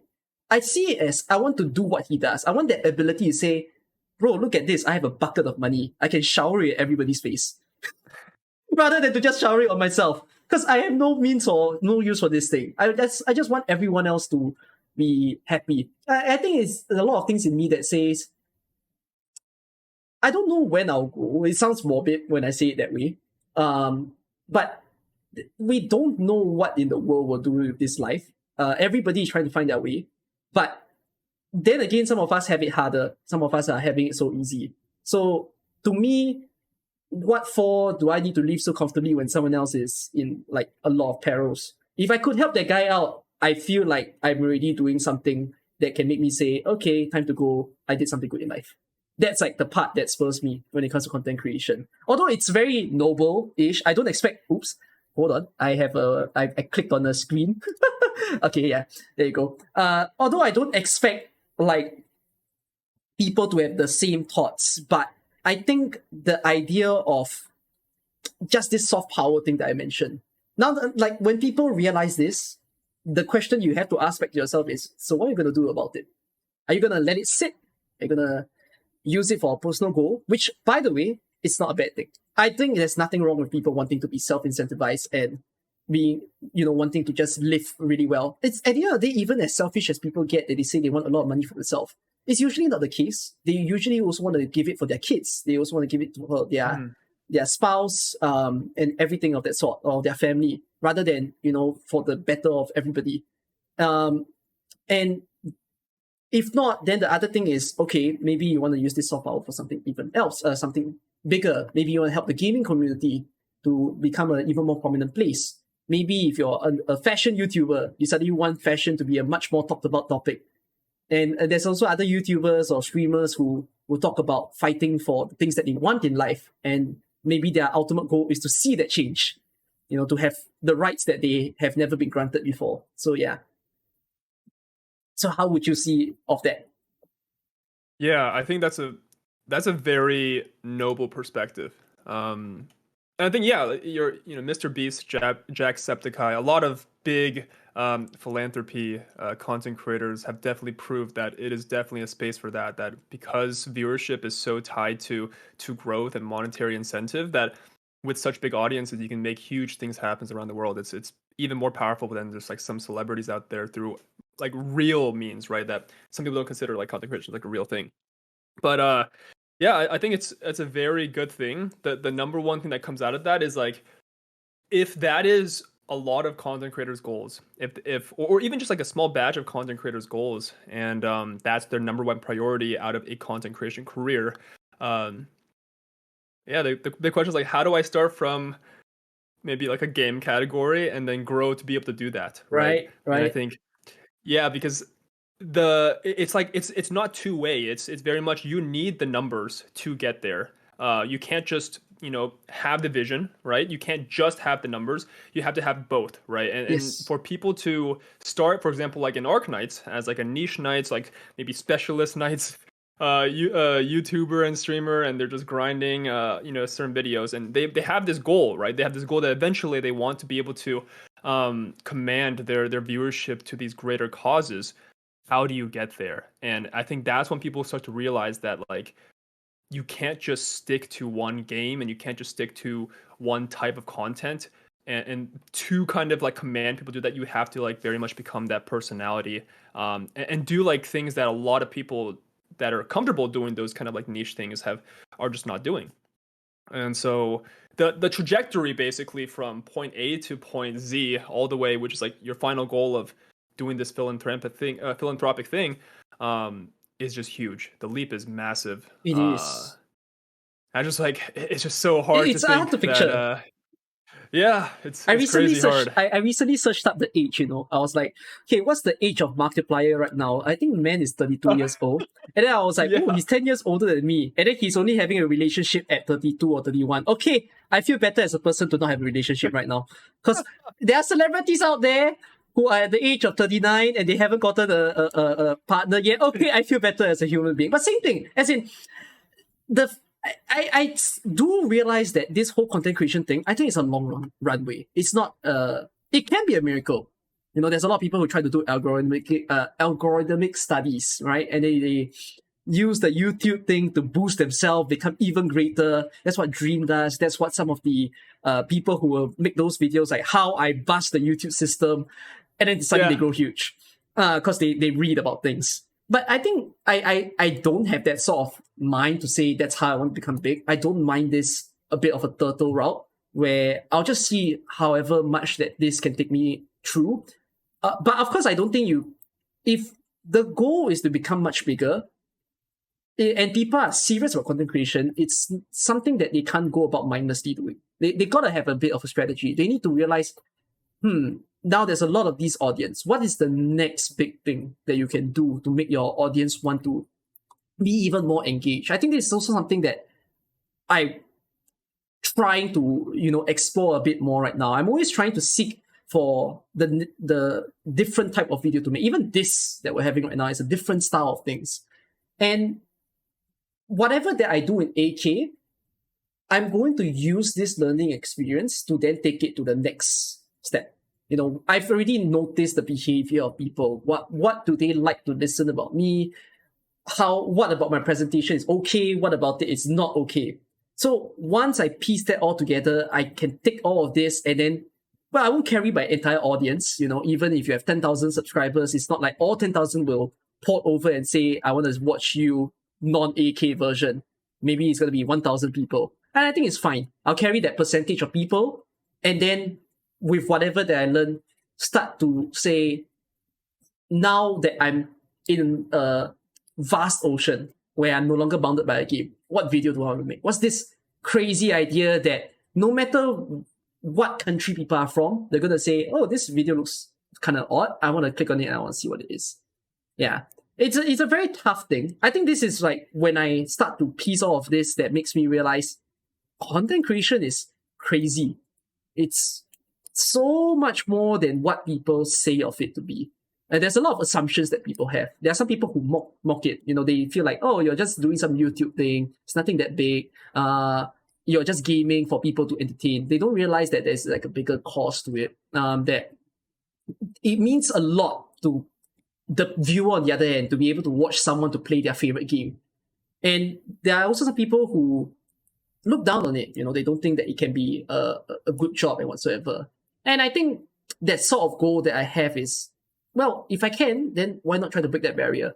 Why not try to say it's not what people think it is, and this can be even greater? But it's not an easy task. It's going to be a lot of stress. It's going to be a lot of hurdles. I think it's worth it at the end of the day. If your life is no hurdles, then you're not really living it all that much. Yeah, dude, 100% agree. I think I don't think anyone ever comes into content creation, especially on their first day of streaming, thinking that it'll be difficult. Everyone's just like, oh, turn the camera, just talk to the audience. Like it should be pretty simple, right? But it's really and I think a lot of people don't even get to the point where they realize it. But it's really when you sit down and you think about content and personality, like building connections, I guess, like talking to, like, even this talk is like a rare experience because we're learning so much about why we're doing this in the first place, right? That this very much digs deeper into our background, who we want to do, who we want to impact, and it's just so much more complicated than we just want to sit in front of a screen and play video games to an audience. That it just goes so underappreciated by everyone around there. I think like 90% of people in the world probably don't understand what it actually means to be a content creator. And even if the takeaway is that you're learning and that you're coming out with hard and soft skills, you are. I think streaming teaches you, or even just making YouTube videos teaches you all of those kind of skills, talking to a camera, thinking about transitions, like outlining a topic and being able to explain it to someone in a very like concise way. Like these all require skills that don't even, sometimes school can't even teach you that, to be very honest. Like school can't teach you to argue that if people do YouTube, they might as well have a business degree by the end of it. That is true, yeah. You'll become your own accountant. You'll become like, how to manage your videos. You know how to read the graphs. You know how to answer the comments. You know how to do customer service. You get everything. Oh no! You know what's funny? So I'm gonna confess. I studied business. I studied finance in school. And how is it different? Well, to be very straightforward, it's not very different. I don't think I can. 4 years later, I know how to move logos around a PowerPoint slide. That's about it. And it's funny because Hina studied a more technical degree in college, and she always mocks me every day. You are a business major, man. Like you don't know anything. So it's funny. No, it's funny as you brought that up because I think it's true. I think a lot of things that you learn through streaming, it very much applies from a business degree. You probably don't even need to go out. And what's funny is, like, for example, in my in one of my classes in my business degree, it's like a prerequisite. Everyone takes it. It's called business communications, and what you do is you just present on a topic, like a 90-second presentation in class, and then you get rated on your eye contact, your gestures, and it's not even like about the thing you're talking about. You just get rated on like your stance, which is like that's basically streaming, right? You're just talking to a camera. So what are you actually learning? It's not really something technical. I just thought that was kind of funny, but yeah, I agree with you. I had a class, similar naming, so it was called Management Communication, and now it's just a change of a word. And I'm a year one student then. So that class was taken by a lot of my seniors. They were year 4s and year 3s. And I was like one of the only 2 year ones that was in there. So I did the whole class, and then there was the same thing. There was a component where we had to do what we call an elevator pitch, and we had to present in front of everybody. So the whole presentation was done, like the whole assessment was done. There was a few people in the same, it was an online thing because COVID lessons were a thing. So the exam was done. We were in our little breakout room, and I just chat amongst the seniors, and they're like, like, what are you studying and all that sort of thing. And I'm just like, I'm a information systems student. So it's programming, basically. And they're like, you're programming? no way, you can't be programming. Bro, you're a wasted thing. Then I'm like, why do you call me wasted? Like, that was the word they used. And he said, you should be studying business. Like, it's not my thing, bro. Like, I mean, I get that, but I think it's fine that if they see that there's good speaking capabilities that come out of whatever that it is, then I'm picking up more skills than just business alone. I'm able to expand, I'm able to pick up something else. And I think that's the fun of it. That YouTube and streaming is amazing at what it teaches when you realize a lot of that learning is you I was like you, by the way. I watched quite a few of the like those coach when it comes to Twitch and YouTube, but I didn't do it for long. It was only before I started streaming. So the changing point was when, like I mentioned, there was this fine day where I was streaming and I realized there's no one watching me. Oh wait, no, I probably didn't mention it. But yeah, my first few streams there was barely anyone watching. At first it was my friends. I called my friends, hey, come watch me play Subnautica. And they're like, oh, cool. Wow, you're streaming right now. Wow, okay, can. And then they leave. Yeah. Then there's no one there. So that was the point where I suddenly say, okay, this is odd. I watched some guides. It didn't work. So why is it not working? And that's when I went for my own self-exploration phase of what am I supposed to do to make people watch me. Before I started AK, the other game title that I played was Five Nights at Freddy's. So I got a bunch of kids watching me. That's hilarious. No, that's good. I mean, that's a classic, But I think it's there that I start to realize, what am I supposed to do, for people to watch? But yeah, after a while, I kind of see that all this coaching stuff, it doesn't last for long. At the end of the day, this whole thing becomes a personal journey. You need to create the space for yourself. So it's like that you won't be handheld anymore. And then thereafter, that learning is just immense and impressive as to just how much you gain from it. How long have you been doing streaming and YouTubing actually? Has it been a year? Ooh, it's been exactly a year and 3 days. In 3 days. Oh, yeah. So are we expecting an anniversary to come? I had a very small stream. Yeah. Ooh, it's only been a year. But a year is a lot. Yeah, that's exactly what I was gonna say. Year's a long time in streaming years. I feel like you learn so even within a month or two, and you can just learn so many things that carry you forward. And I guess like even within a month, things can change so drastically. Like I'm just looking to the future. Like for example, one thing I was thinking about, once Endfield does come out, right? Depending on how big of a release, right? If it's just like a completely different game, a very niche game, like maybe it won't. Maybe like Arknights community will just stay Arknights, like who knows? But assuming that Endfield comes out and it's a blast, everyone loves it. Similar to how Genshin came out and it was just an instant hit. I'm worried, as optimistic. I'm worried because within that month, who knows, like, which content creators will migrate to that game, which content creators will stay, what kind of content an existing content creator within the Arknights will be creating for Enfield, which new competitors will come in. And I feel like 1 month will just like, things can be so different. Friend circles can be different.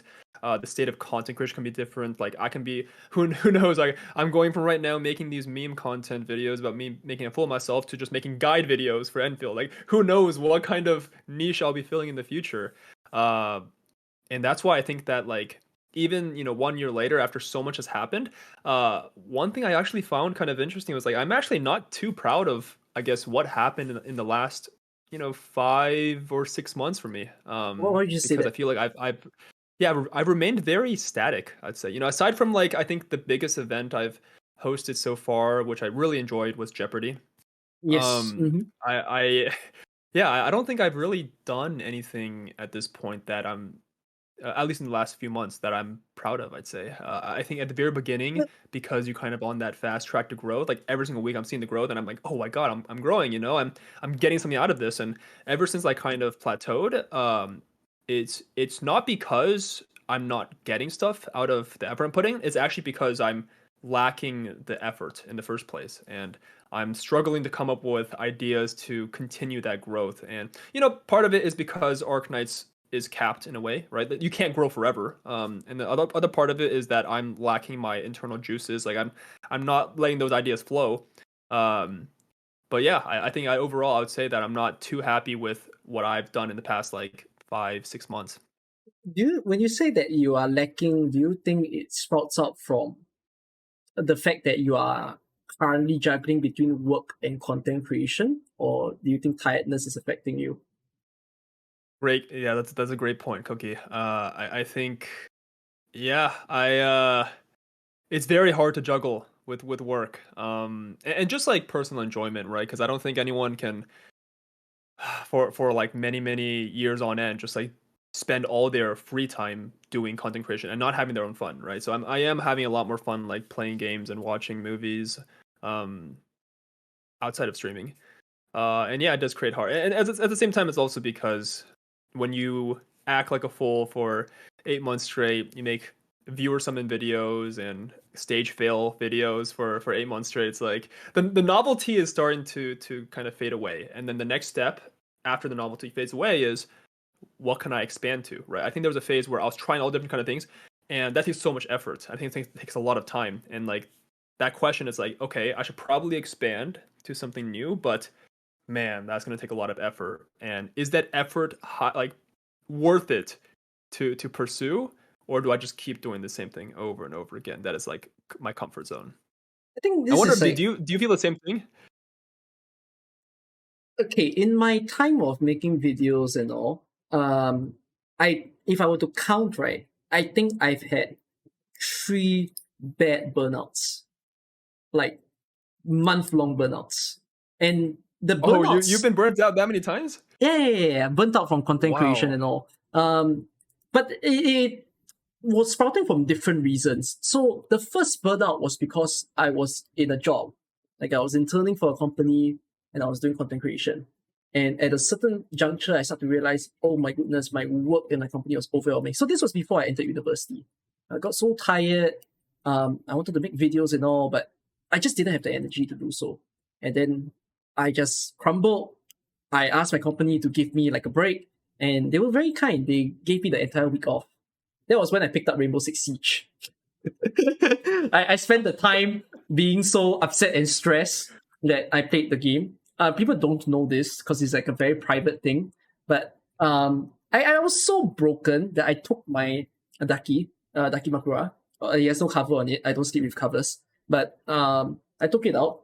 I went to my kitchen and I just lied down on my kitchen floor and I just hugged it there. My mom stared at me. She was so worried. She's like, "Are you okay?" And I'm like, "Don't disturb me. Just leave me alone." Because it was so bad. Like my mind was going insane. It was just so uncomfortable to be in that state of, it's like out of control. I wasn't doing well in my work. I didn't have that drive to make the next video, and I couldn't like pull myself to stream. So I told myself I really needed a break. I really needed to get my time off.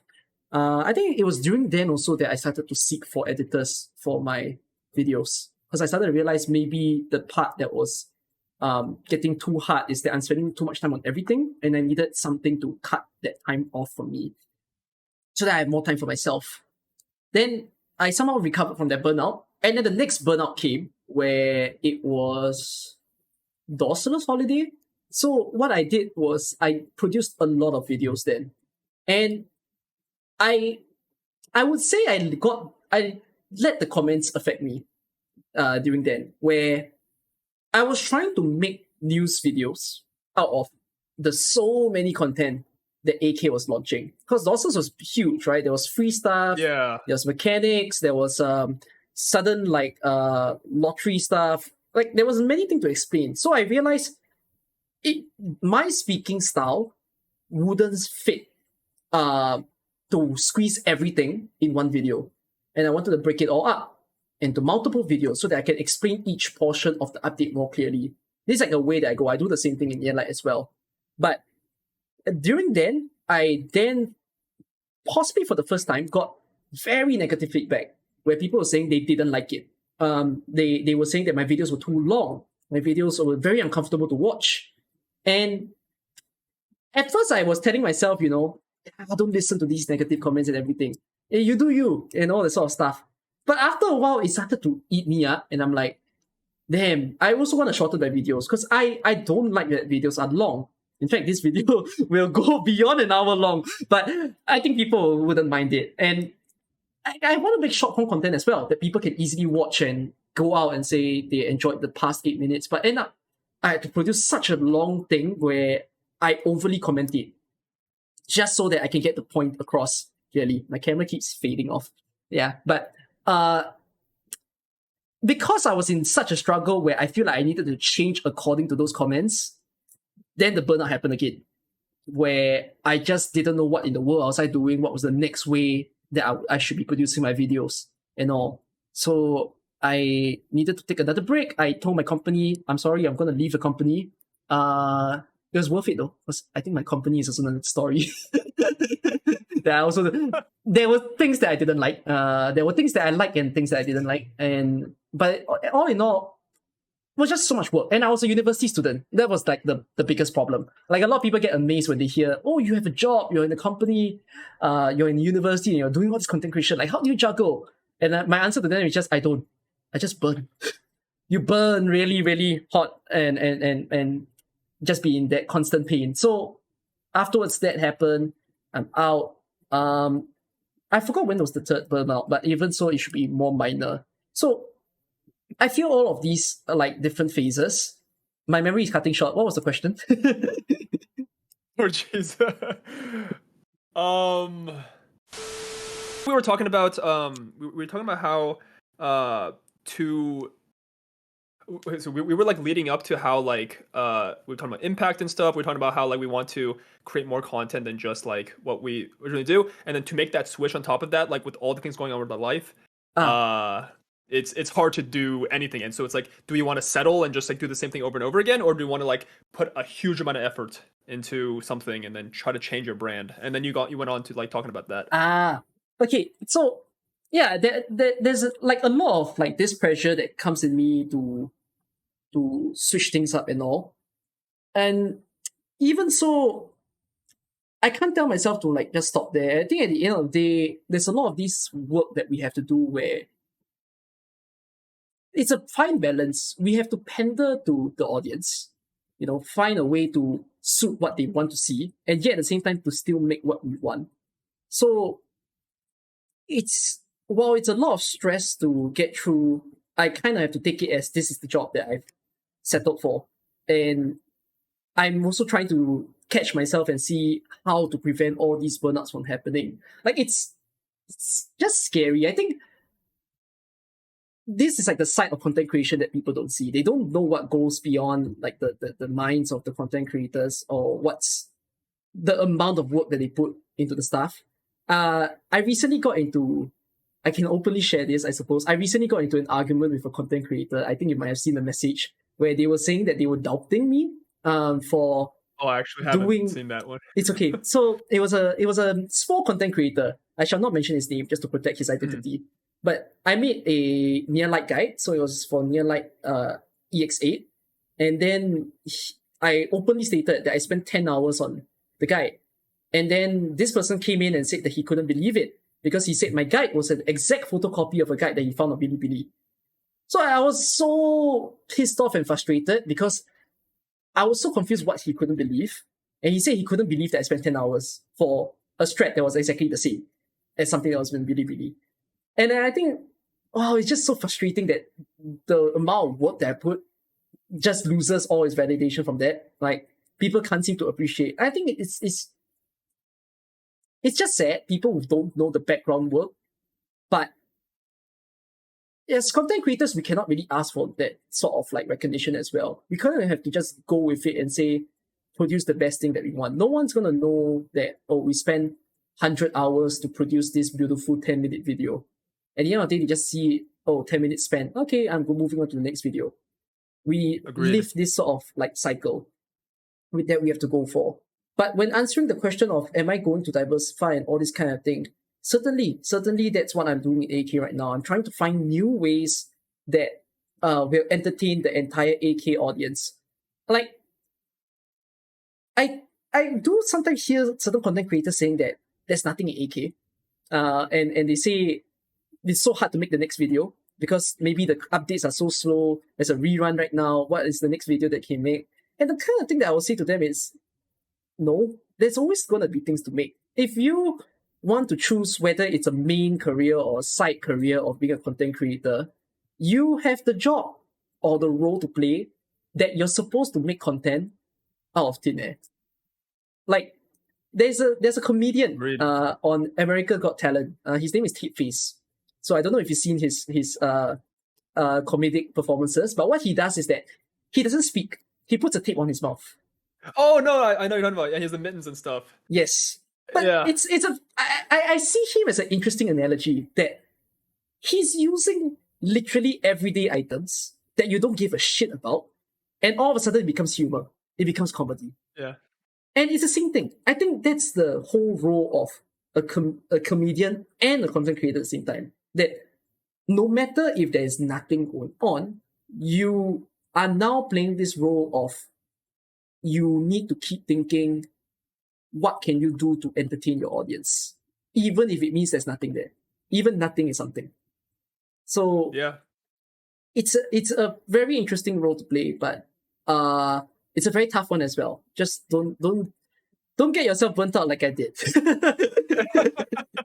No, I think burnout is part of the journey, man. I really do think it's like if you haven't been burnt out, you're either lucky or you're doing it wrong, because it's I just feel like it requires so much, even more than skill. It requires so much sheer will to just keep a content creation career going for X amount of time. It's that eventually someone will reach like a wall, and I think reaching a wall is like the best thing that can happen to a content creator, because you either quit after that, which will save you a lot of time if you don't want to do it anymore, or you'll realize and introspect and you'll diversify, because hitting that wall basically tells you that you are kind of bored of what you're currently creating. I think what you're saying is absolutely correct, that like a lot of people, like myself included, it's like I'm looking at the coming month, right? I'm looking, there's going to be a rerun, there's going to be CC, there's, I'm not going to be able to do viewer summons, I'm not going to have like banner polls, which, I think those videos sometimes do well. Like, what am I going to create, right? And I start complaining. It's like, there's no content, it's rerun week, it's dead week. But then you just like think about any other example, like think of like Minecraft. That game has been out for like over a decade, right? And like Right. Dream SMP didn't like become popular until like 2020, and then it just exploded, right? That's 10 years after the game released. Like, what kind of content do you have in that game? You're just you're just building around, mining blocks, and people can say that's no content, but surely they created like a multi-billion-dollar community just off of personalities, right? And that just doesn't exist in Arknights, and it's hard because like you can't just force it out of that. You have to very much arrive there through past experience or just being at the right place at the right time with the right mentality. And maybe it's not up to one person to do, but someone can do it. And it just requires like a lot of sheer effort. I wouldn't think that it's a someone thing. I feel like if it depends on the minds of the content creators right now, that for some of us, we want AK to be a much bigger space.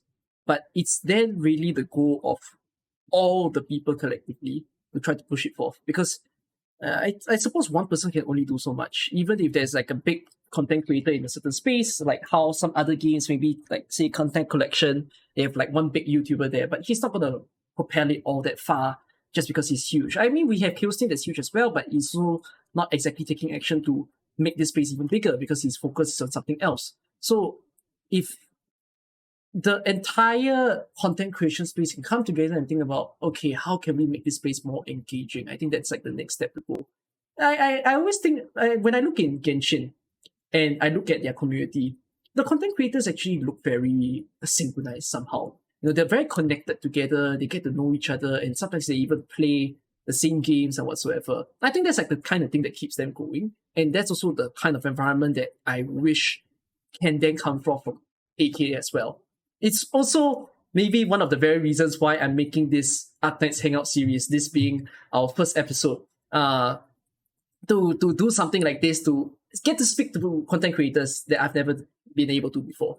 And then the next step will become, if I can integrate all the content creators together, and we start to say, maybe to get people to know us beyond AK, maybe that's when we can see a bigger improvement in this space. Yeah. I think this is, man, I from the very beginning, I feel like in any category, the collab culture is like probably the most important thing to making the community feel alive. And it's like the kind of the egg and the the egg and the chicken kind of scenario. It's like you have to have very good content to play so that the community can at least fester and continue to grow. But at the same time, you still need that community there for content creators to represent the game and play actively and then connect those people together, so that the community can grow in the first place and so that the game can therefore also grow in the first place.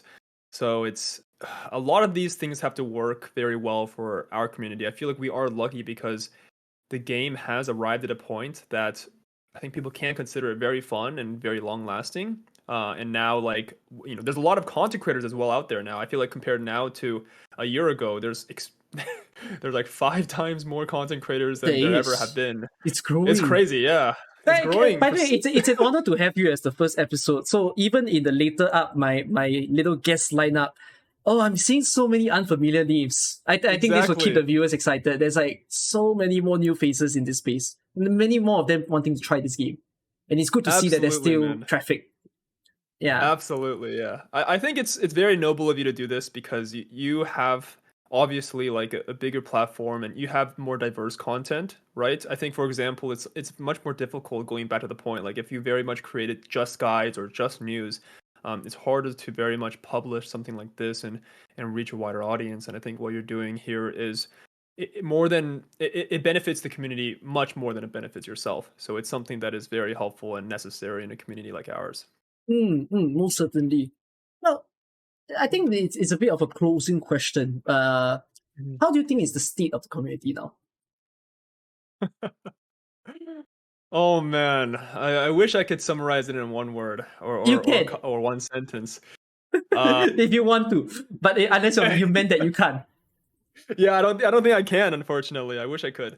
I have a lot of different opinions about our community.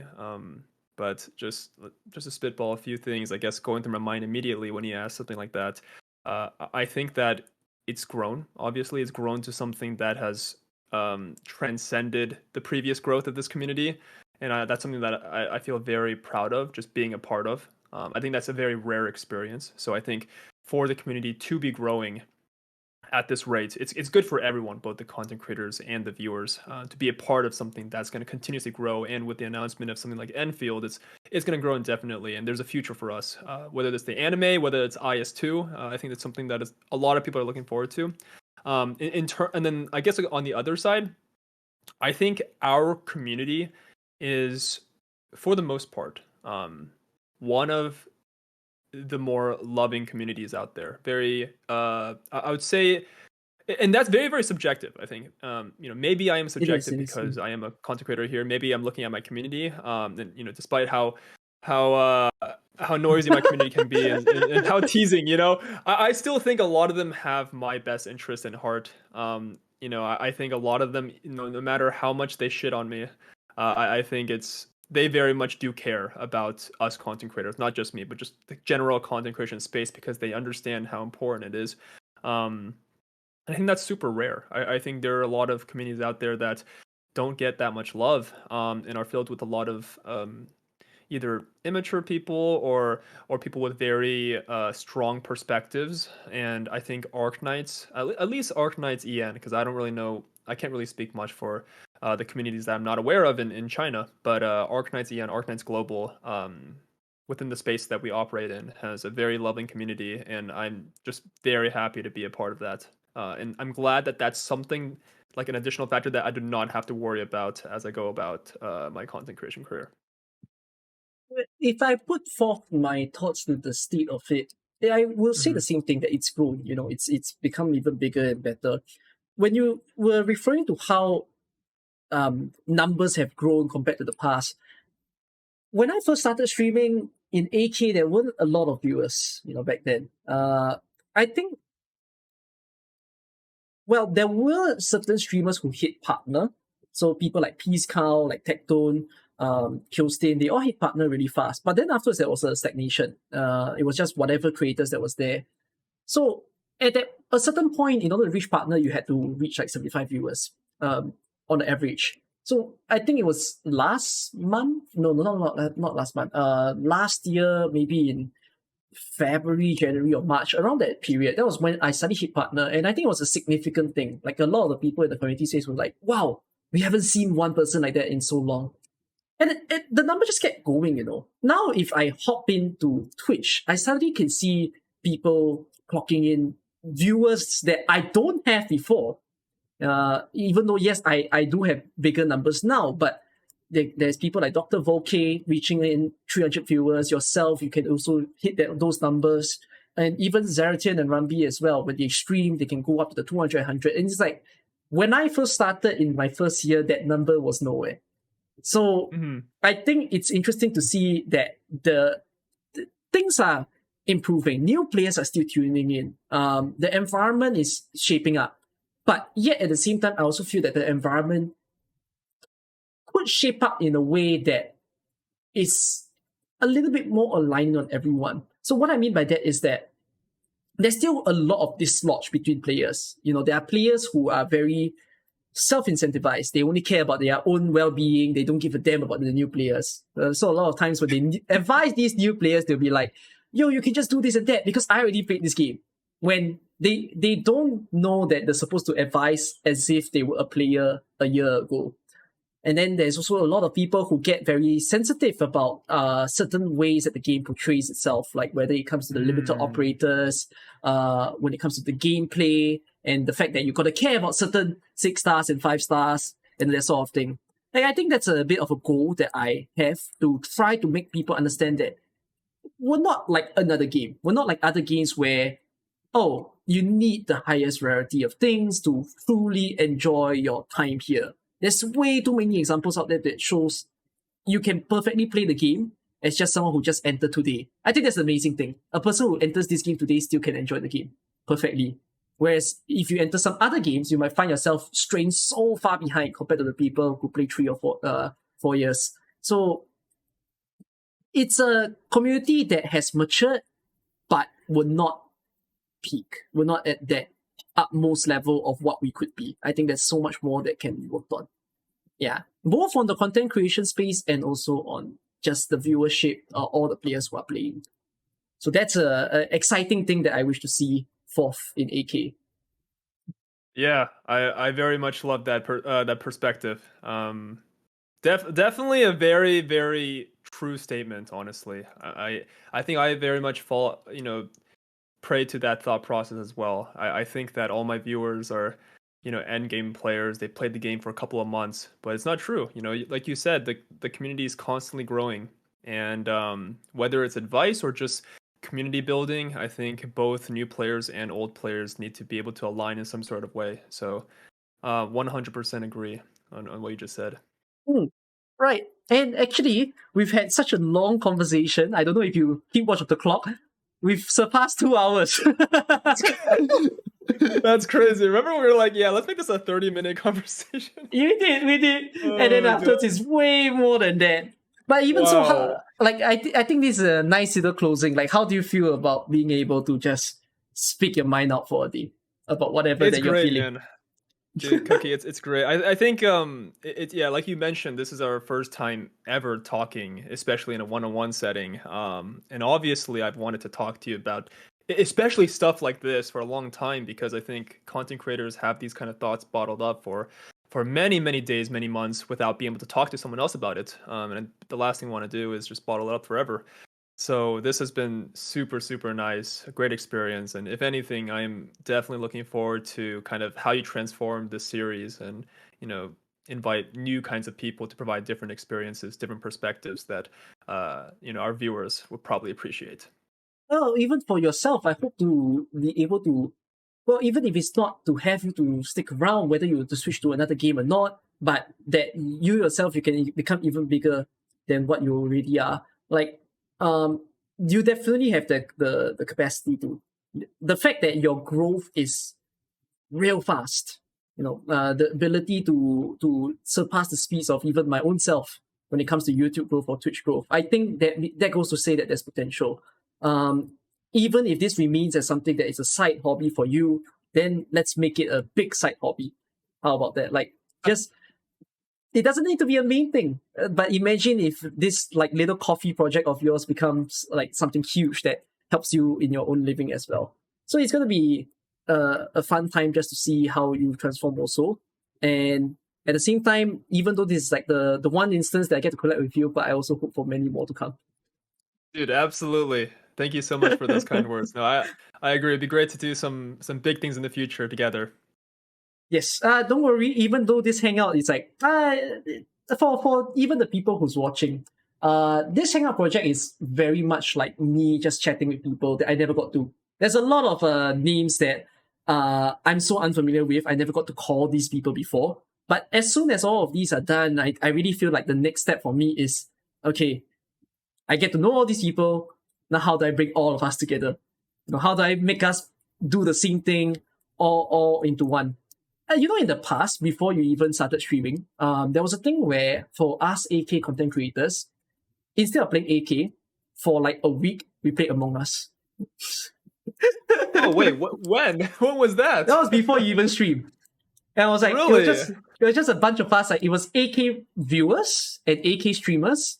We just stream Among Us. And it was actually one of my favorite times to just enjoy taking the time off to play a different game.